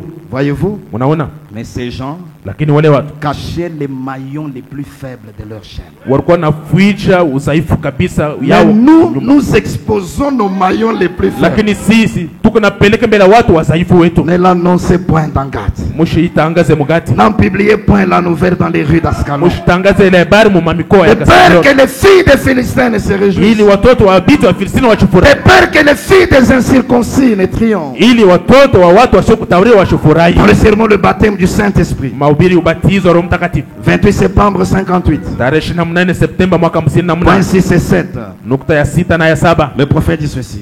Nabii anasema Il n'y a rien de faux. hakuna kitu kibaya. Il n'y avait rien qui n'allait pas chez aucun des membres. Hakuna kitu hata moja kwa kinaendeka Parce mzuri qu'il avait kati ya remarqué wamemba. que les membres ne venaient plus à l'église. Akaona sema wamemba ukweli tena nakuja kwa kanisa. Parce que le diable les avait dressés les uns contre les autres. Kwani shetani akaanza kuwapiganisha katikati yao. Quand il est allé vers chacun d'eux, Wakati akaendea kila mmoja wao. alors il fait son rapport. Na pale analeta Il n'y ripoti avait yake. rien de faux. Hakuna kitu hata Il n'y kibaya. avait rien qui n'allait pas chez aucun des membres. Hakuna kitu hata moja kiendeka kwa memba hata moja. Ils sont tous des braves hommes et des braves femmes. Wote ni wanaume na wabibi wa hodari. S'ils pouvaient seulement se rendre compte Kama ungezi tukufika mkutano. que tout cela, c'est le diable qui s'est glissé parmi eux. Ya kwamba ile yote ni shetani akadipeleleza katikati yao. C'est exactement ça. Ni kweli kweli ile. Ce ne sont pas les gens. Haiko watu. Si vous pouvez amener un frère à voir ça, Kama unaweza kufikisha ndugu mkuona vile, alors il ne pourra pas garder de l'animosité contre l'autre. na pale hawezi kuchunga chuki mbele ya ndugu yake. Il se sentira mal à l'aise. Atalisikia ashina Il se stare. dira, eh bien, Atasema mzuri, je suis navré pour mon frère.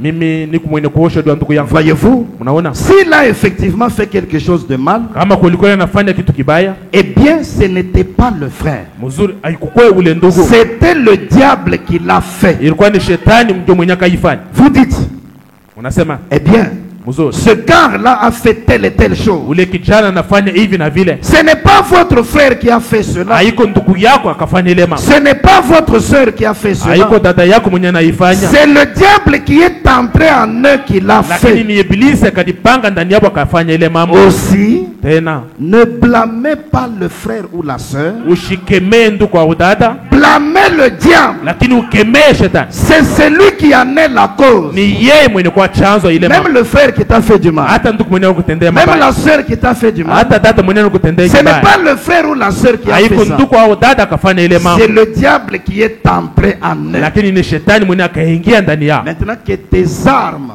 Sasa masila yako soient tournées vers le diable qui est la cause. uiangalishe kwa shetani mwenye kwa Toi, Satan, we shetani. Dieu m'a donné cet homme pour qu'il soit mon frère.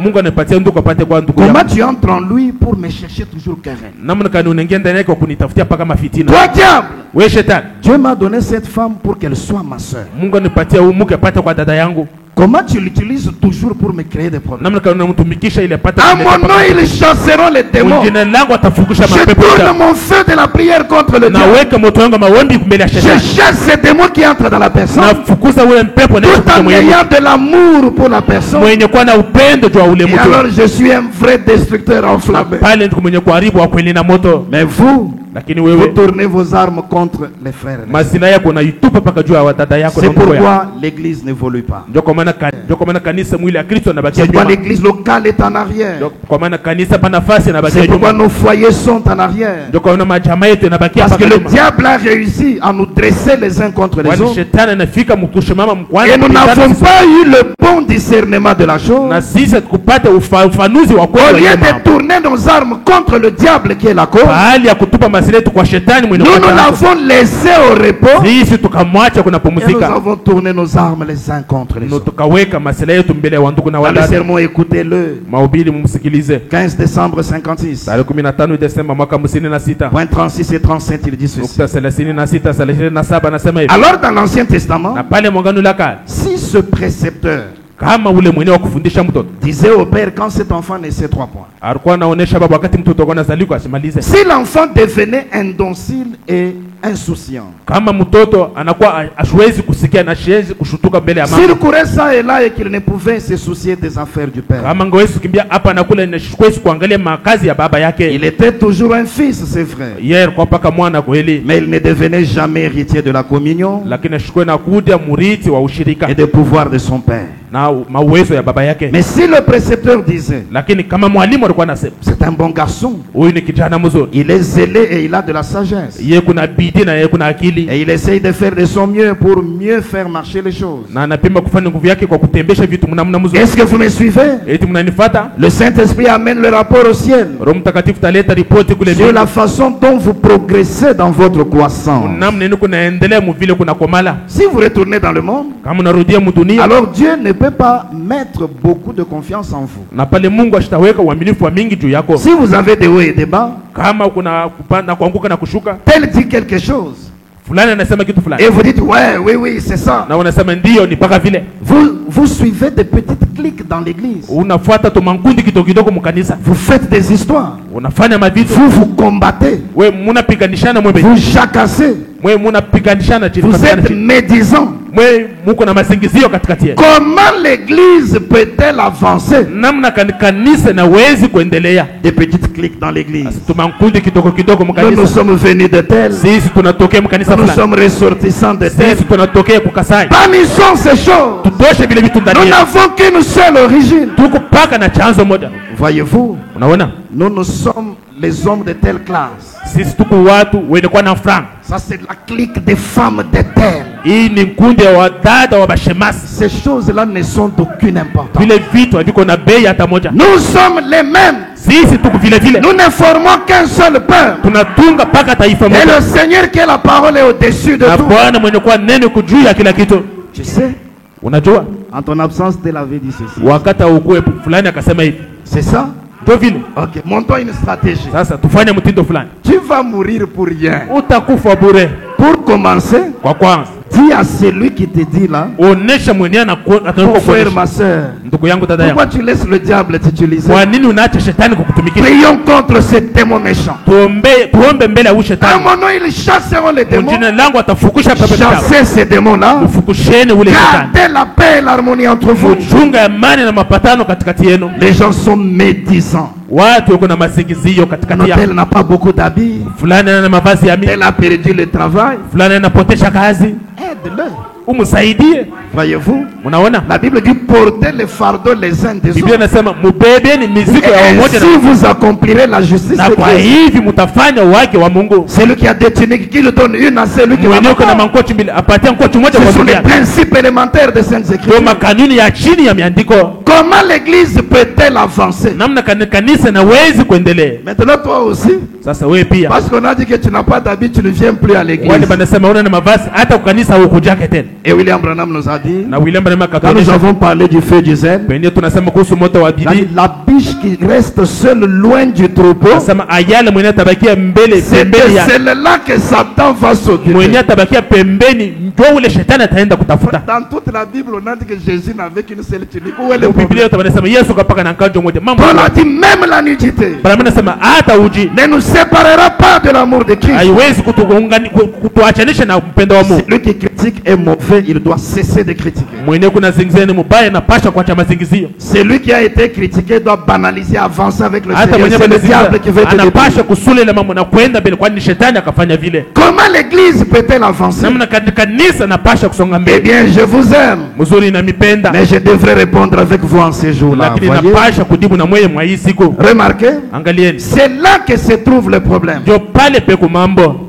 Voilà pourquoi nous ne pouvons pas avoir des guérisons spontanées. Angalieni kwa nini tuwezi kuwa na uponyaji ya kimungu ya pale pale. Voilà pourquoi nous ne pouvons pas avoir des guérisons spontanées. Angalieni kwa nini tuwezi kupata mauponyaji ya Mungu ya pale pale. Quand je me tenais là à Durban, en Afrique du Sud, Wakati nakasema pale kujirba wa Afrika ya j'ai vu Kusini. quelque chose se produire ici à l'Estrade. Nakaona kitu fulani kufika hapa mimbani. Et 25 000 personnes ont été guéries en une fois. Na watu 25,000 wakaponeshewa pale pale. On a ramassé 7 fourgons, Bakabeba ile malori des 7, camions, malori 7 des fourgons à bestiaux pleins de béquilles, des fauteuils roulants et tout par terre. yenye kujaziwa na mikongojo na mabiti ya walemavu. Et 30 000 païens incultes sont immédiatement venus à Christ lors d'un seul appel à l'autel. Na wapagano 30,000 wakakuja kwa Kristo wakati moja. Ils n'étaient pas endoctrinés. Bo abakuwa ibene Eh kufundishiwa. bien, ils ne sont pas allés là pour dire, Lakini abakuende pale mkusema eh bien maintenant, mzuri sasa. Dr Dupont a dit que c'était de la télépathie mentale. Ule ndipo akasema ilikuwa ni mambo tu ya kujifikiria kichwa. Eh bien, Dr Henry a dit que c'était de la bonne aventure. Mzuri mwalimu Ari akasema ilikuwa ni De la bonne aventure. ilikuwa ni udanganyifu tu mchezo. Il n'avait pas de Dr Henry ou de Dr Dupont. Abakuwa ni mwalimu Ari au mwalimu Dupont. Ils ne se sont pas présentés, ils ne se sont présentés Abakujioneshe qu'avec une foi simple d'enfants et ils ont cru. bakajionesha paka na imani ya watoto na wakaamini. C'est vrai. Ni kweli. Mais oh, nous les Américains, Lakini oh là là, sisi wa Amerika mnaona nous sommes très instruits. sisi tukwende Et kufundishwa kabisa. tellement intouchables, vous savez. Na abawezi kutugusa, mnajua Nous connaissons tout. tunajua kila kitu. C'est la raison pour laquelle Dieu ne peut pas entrer. Ni sababu yenye Mungu hashwezi kuingia. Frère, personne ne connaît tout. Donc hakuna mtu anaisha kujua mambo yote. Mais il y a des gens qui pensent qu'ils sont tellement instruits. Huko watu wanaweza sema banaisha Ils kufunda connaissent kabisa. toutes les écritures. Banajua miandiko On ne yote. peut rien leur apprendre. Hawezi kumfundisha kitu. C'est la raison pour laquelle Dieu ne peut pas entrer. Ni sababu yenye Mungu hawezi kuingia. Vous ne voulez pas écouter. Haupende kusikia. Il y a des gens qui veulent qu'on les écoute seulement eux. Eux Huko ne bado veulent wengine pas wanapenda baba sikia paka bo. Yeye ashipende kusikia mtu mwingine. Ah. Mai. Mais si le prophète s'asseyait pour écouter les Neville et les autres, Kama nabii alikuwa anaikala kwa kusikia wa Neville na wale wengine. qui es-tu? Wewe uko nani? Vous ne voulez pas écouter. haupende C'est kusikia. la raison pour laquelle l'église ne prospère, ne Ndio sababu progresse yenye pas. kanisa istawi. C'est la raison pour laquelle l'église ne progresse pas. Ni sababu yenyewe kanisa istawi. La lumière est descendue sur un pays occidental, c'est vrai. Nuru kashuka pa inchi ya kumangalibi, ni kweli. Quel groupe scrupuleux ça doit être. Lakini ni mkundi kani inapasha kuwa. Nous parlons des grandes choses que Dieu a faites dans ce message. Tunasema kuhusu vitu vikubwa Mungu akafanya mwa hiyo Des ujumbe. choses que Dieu a faites avec William Branham en tant que messager. Vitu yenye Mungu akafanya na ndugu Branham sasa mpasha Mais ujumbe. nous, en tant que croyants de ces grands messages, Lakini sisi sa waaminifu wa ule mpasha ujumbe mkuu. quel est le progrès que nous faisons sur le Lakini plan maendeleo kani tu kunafanya. Qu'est-ce que Dieu fait par nous en tant que croyants? Ni nini Mungu kunafanya kupitia sisi sa waaminifu? Voyez-vous? Unaona? Bien, vous Sema savez mzuri. que c'est la vérité. Anajua sema ni Eh ukweli. bien, Mzuri. cette église devrait être une lumière ici, Ile frère, kanisa napasha kwa nuru hapa ndugu. au point que le monde affluerait vers elle. Mungu kutakisema dunia yote napasha kuja kwa hii nuru. Certainement. Kweli Le kweli. Saint-Esprit lui-même se manifeste avec puissance Roho Mtakatifu ndiye kadionyesha na uwezo et avec des manifestations. na kuonekanisha kwa Et uwezo. les gens ne veulent pas traverser la rue pour entendre quelque chose à ce sujet. Na watu haupende kutambuka njia kwa kusikia kitu Voyez? fulani. Mnaona? Pourquoi l'église ne progresse pas? Ndio kwa nini kanisa iendelee? Parce que les gens se combattent les uns les autres. Kwani watu wako napigana katikati yao. Parce qu'ils sont médisants. Kwani beko na mazingizio. Et tant que vous continuez comme ça, Wakati yote mtaendelea que vous sasa. n'avez pas encore grandi, peu importe les bruits que vous faites. Amu ya komea hata kama unafanya makelele aje. Les œuvres que je fais rendent témoignage de moi. Matendo mimi nafanya itanishuhudia. Prêché le 13 avril 51, Tarehe 13 mwezi wa 4 mwaka 51. point 20, la partie B. Nukta 20 kipande cha pili. C et point 26, il dit ceci. Kipande cha 3 nukta 26 anasema hivi. Je suis loin de cet esprit pendant les 2 ou 3 dernières heures. Nesha kupake na ile roho mu masaa 2 au 3 ya Et kumwisho. je sais qu'il veut que je dise ceci. Na najua sema yeye anataka sema niseme hivi. Et chers chrétiens, Na Wakristo wapenda. tant que vous faites cela, Wakati yote mtaendelea na ainsi que kufanya. les prédicateurs, Hata hivi na pamoja na vous allez rester au jardin d'enfants, mtabakia paka mbustani ya là watoto. où vous êtes maintenant même. Penye mko hapa sasa. Et vous ne saurez rien d'autre Na amutajua kitu kingine que vous disputer paka kubishana, et vous combattre les uns les autres. kupiganishana katikati yenu. C'est tout. Yoyote. Jusqu'à ce que vous ayez assez grandi pour vous avancer là Paka pale mtakome ili mupate kusonga et pale. serrer la main à votre frère et communier. Na kulamkia ndugu yake na Dieu vous élèvera Mungu atamiinua et restituera tous les dons à l'église na atarudisha mazawadi yote mwaka et na ramènera l'église à la maison. na atapeleka tena kanisa kunyumba. Mais le diable veut retarder le retour de l'église à la maison. Lakini shetani anapenda kukawisha kurudi kwa Yesu. C'est pourquoi il vous amène à vous battre les uns contre Ndio kwa les autres. maana nimefikisha mwanza kupiganishana C'est katikati vrai. yenu.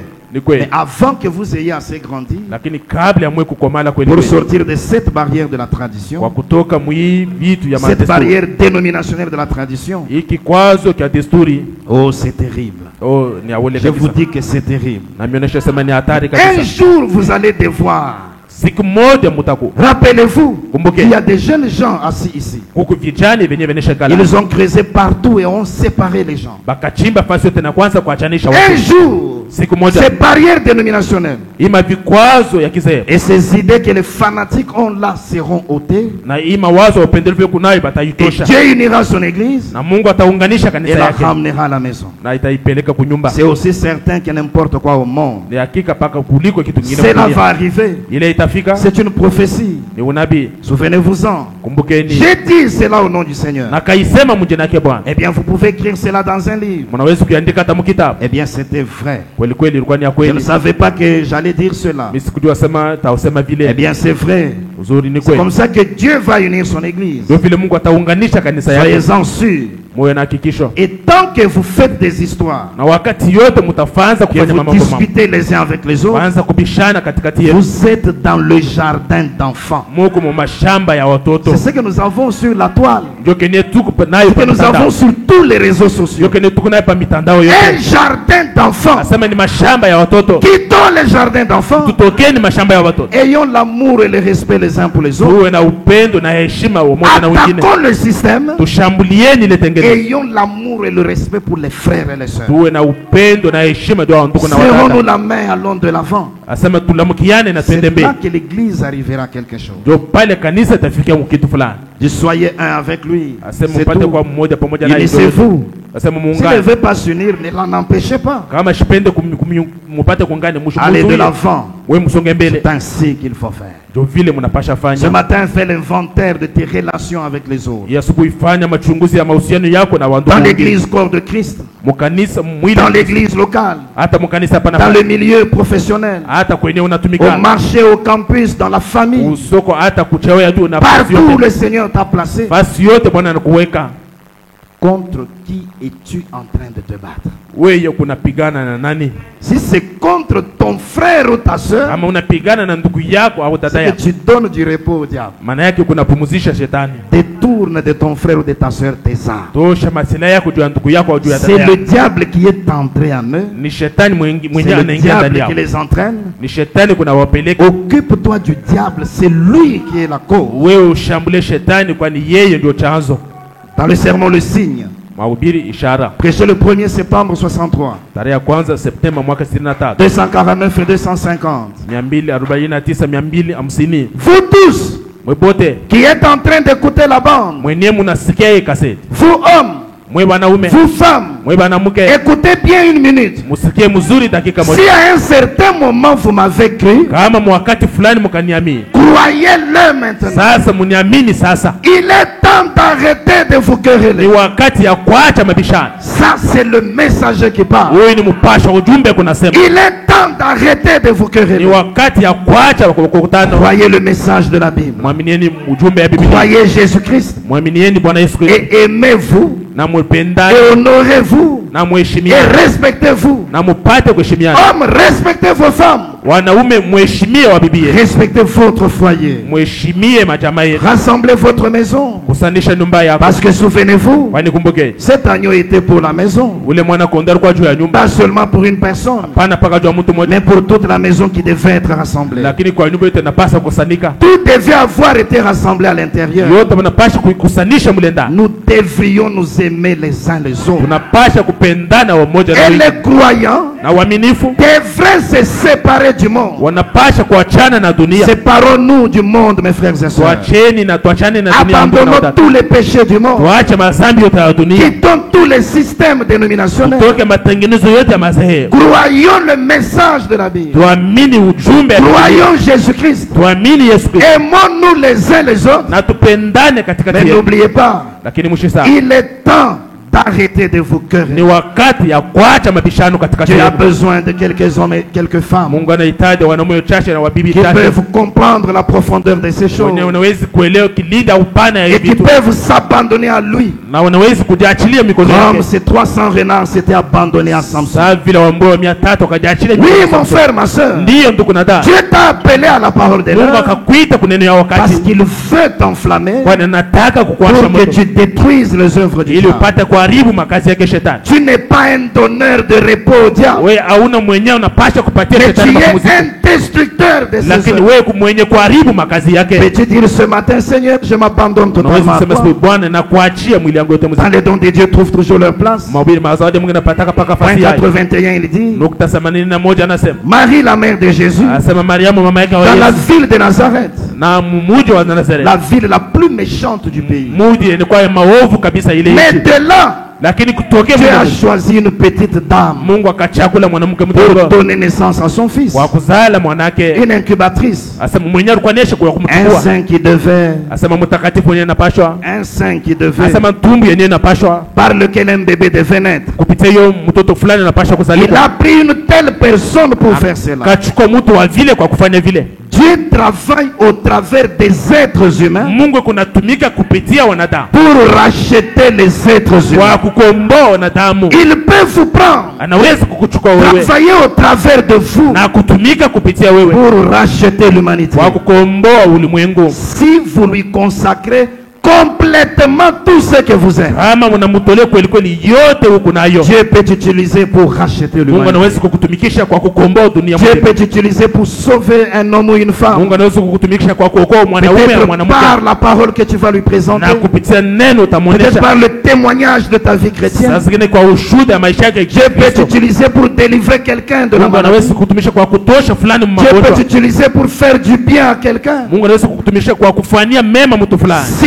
vous lui consacrez complètement tout ce que vous kama avez. unamutolea yote wenye yuko nayo. J'aime les mots que les prophètes utilisent. Napenda misemo yenye nabii Si anatumikisha. vous lui consacrez Kama mnamutolea complètement kweli kweli, tout ce que vous êtes. unamutolea mutele yote Les yuko nayo. renards Wambwewa ont abandonné, wakaacha, ont consacré wakatolea complètement tout ce qu'ils étaient à Samson. kweli kweli yote walikuwa nayo kwa S'ils Samson. voulaient tourner à gauche, Kama napenda sema batupe kushoto, ils se sont laissés faire. wakajaachilia Samson na S'ils voulaient les tourner dans un autre sens, wanapenda kwa utuma ngambo ingine. quand il liait deux que peut-être ça faisait mal, Wakati kwa nafunga mikili mbili, saa zingine kwa nafanya mbaya, ils se sont laissés faire. lakini wakajaachilia. Peux-tu aussi te consacrer complètement entre les mains du Seigneur? Unataka kulitelea kweli kweli mikono yake Bwana? Pas pour adapter la parole à tes goûts, Hapana kwa kufanya sema neno mais upate pour kufanya, modifier tes goûts lakini jua et les kutengeneza maovu adapter à yako la parole. na wewe upate Si kujambatanisha. le Seigneur a dit fais telle chose, Kama Bwana anasema fanya kitu fulani, tu te laisses faire.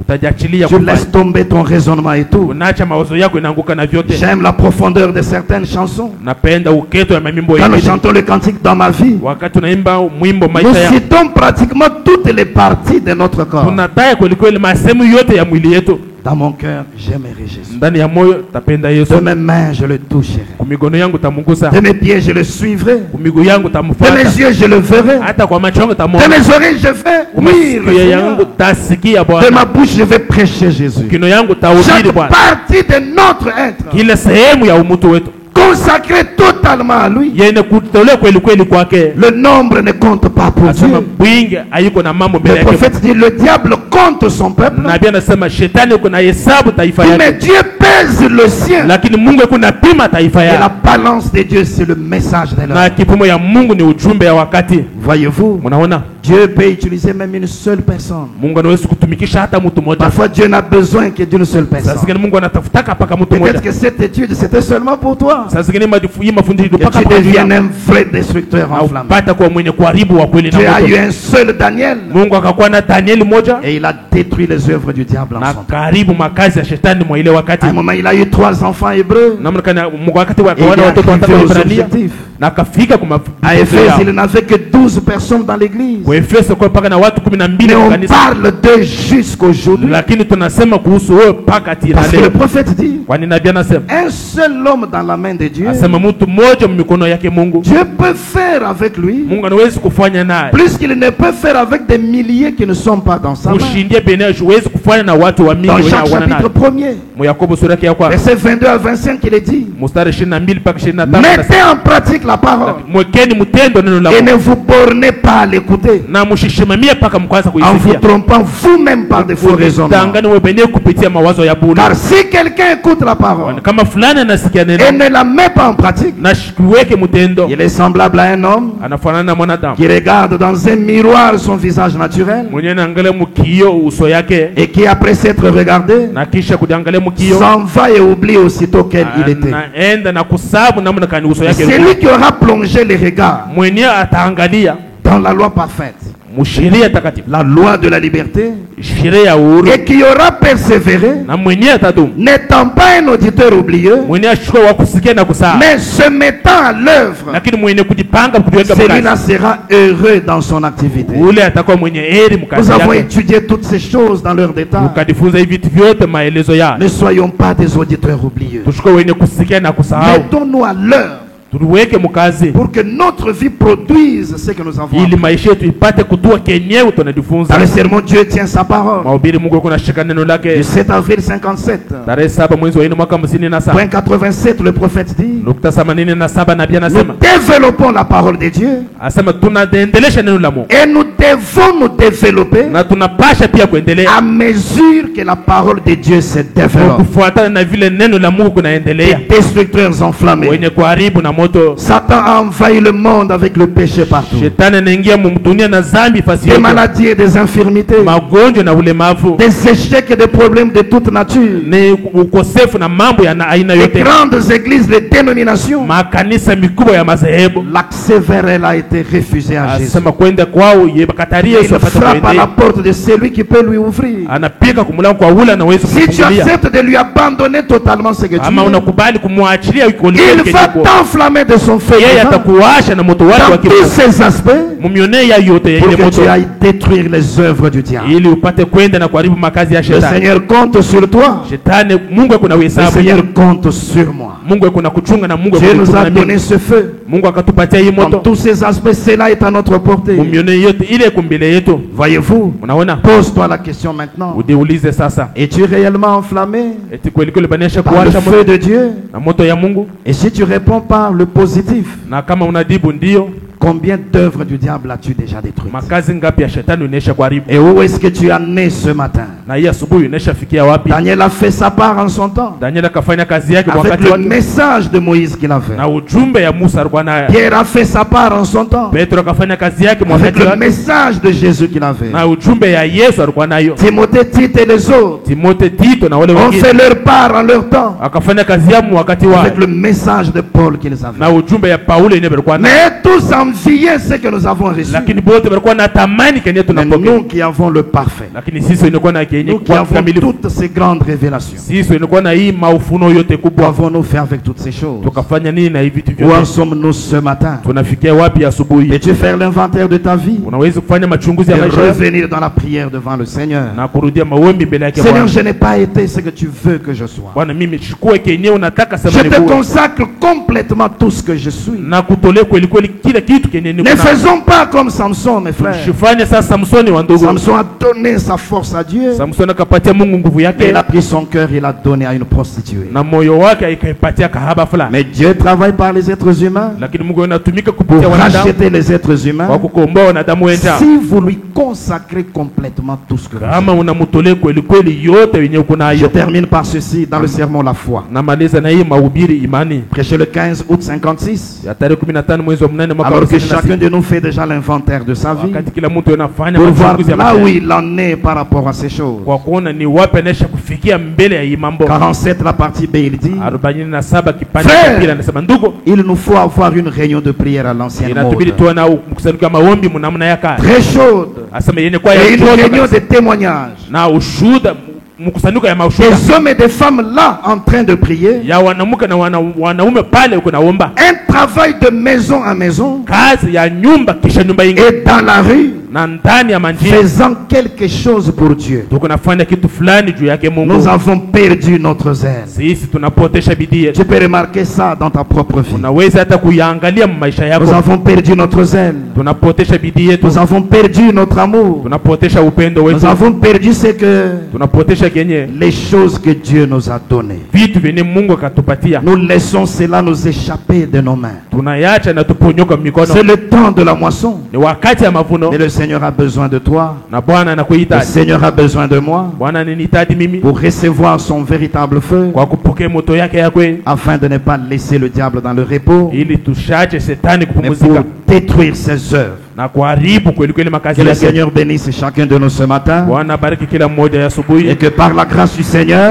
na kwa neema yake Mungu qu'il puisse nous révéler la profondeur de cette étude, apate kutufunulia qu'il upana puisse wa nous mafunzo, enseigner profondément et par son esprit ce qui n'a pas été dit, atufundishe kweli kweli kwa roho yake kenye tukuseme, et qu'il nous révèle exactement ce que nous devons faire. na tufunulie kweli kweli kenye Nous tunapaswa allons nous kufanya. lever pour adorer le Seigneur. Tutashimama kwa kuabudu On Bwana, va nous donner un chant. watatutumia Nous mwimbo, allons chanter et puis après nous allons prier le Seigneur. tutaimba kisha tutabudu Bwana. Chacun de nous comprend ce qu'il était censé être. Kila mtu anaelewa kenye anapasha kuwa, Et chacun de nous comprend combien le diable l'a ramené en arrière. ile mtu aliyo namna kani shetani anamrudisha nyuma. Le moment est arrivé de se relever, Wakati anafika ya kushimama de tena, reprendre les armes, ya kuchukua tena de masila détourner les armes les uns contre les autres, na kutosha manduku yenye ulikuwa unaweka mais mbele de ya les braquer droit sur la cible, l'ennemi le diable. na kuiweka mbele ya kifukuzo. Soyons enflammés, Sisi tu wenye kuwasha moto, détruisons les œuvres du diable. tuharibueni makazi yake Nous shetani. chantons et puis nous parlons au Seigneur. Tutaimba kisha tutaomba Bwana.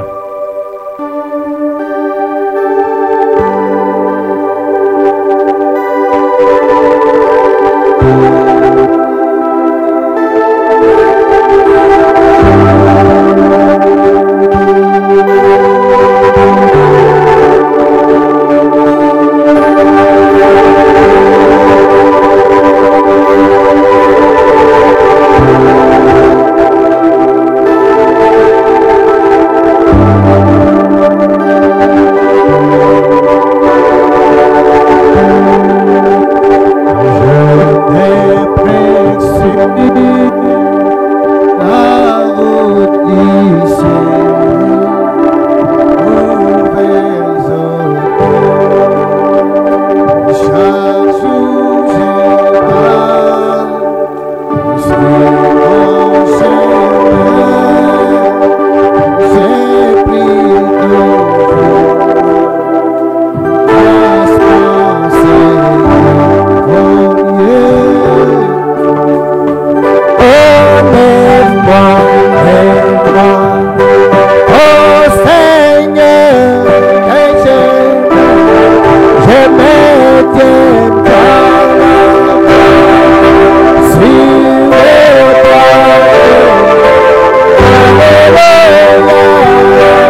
wewe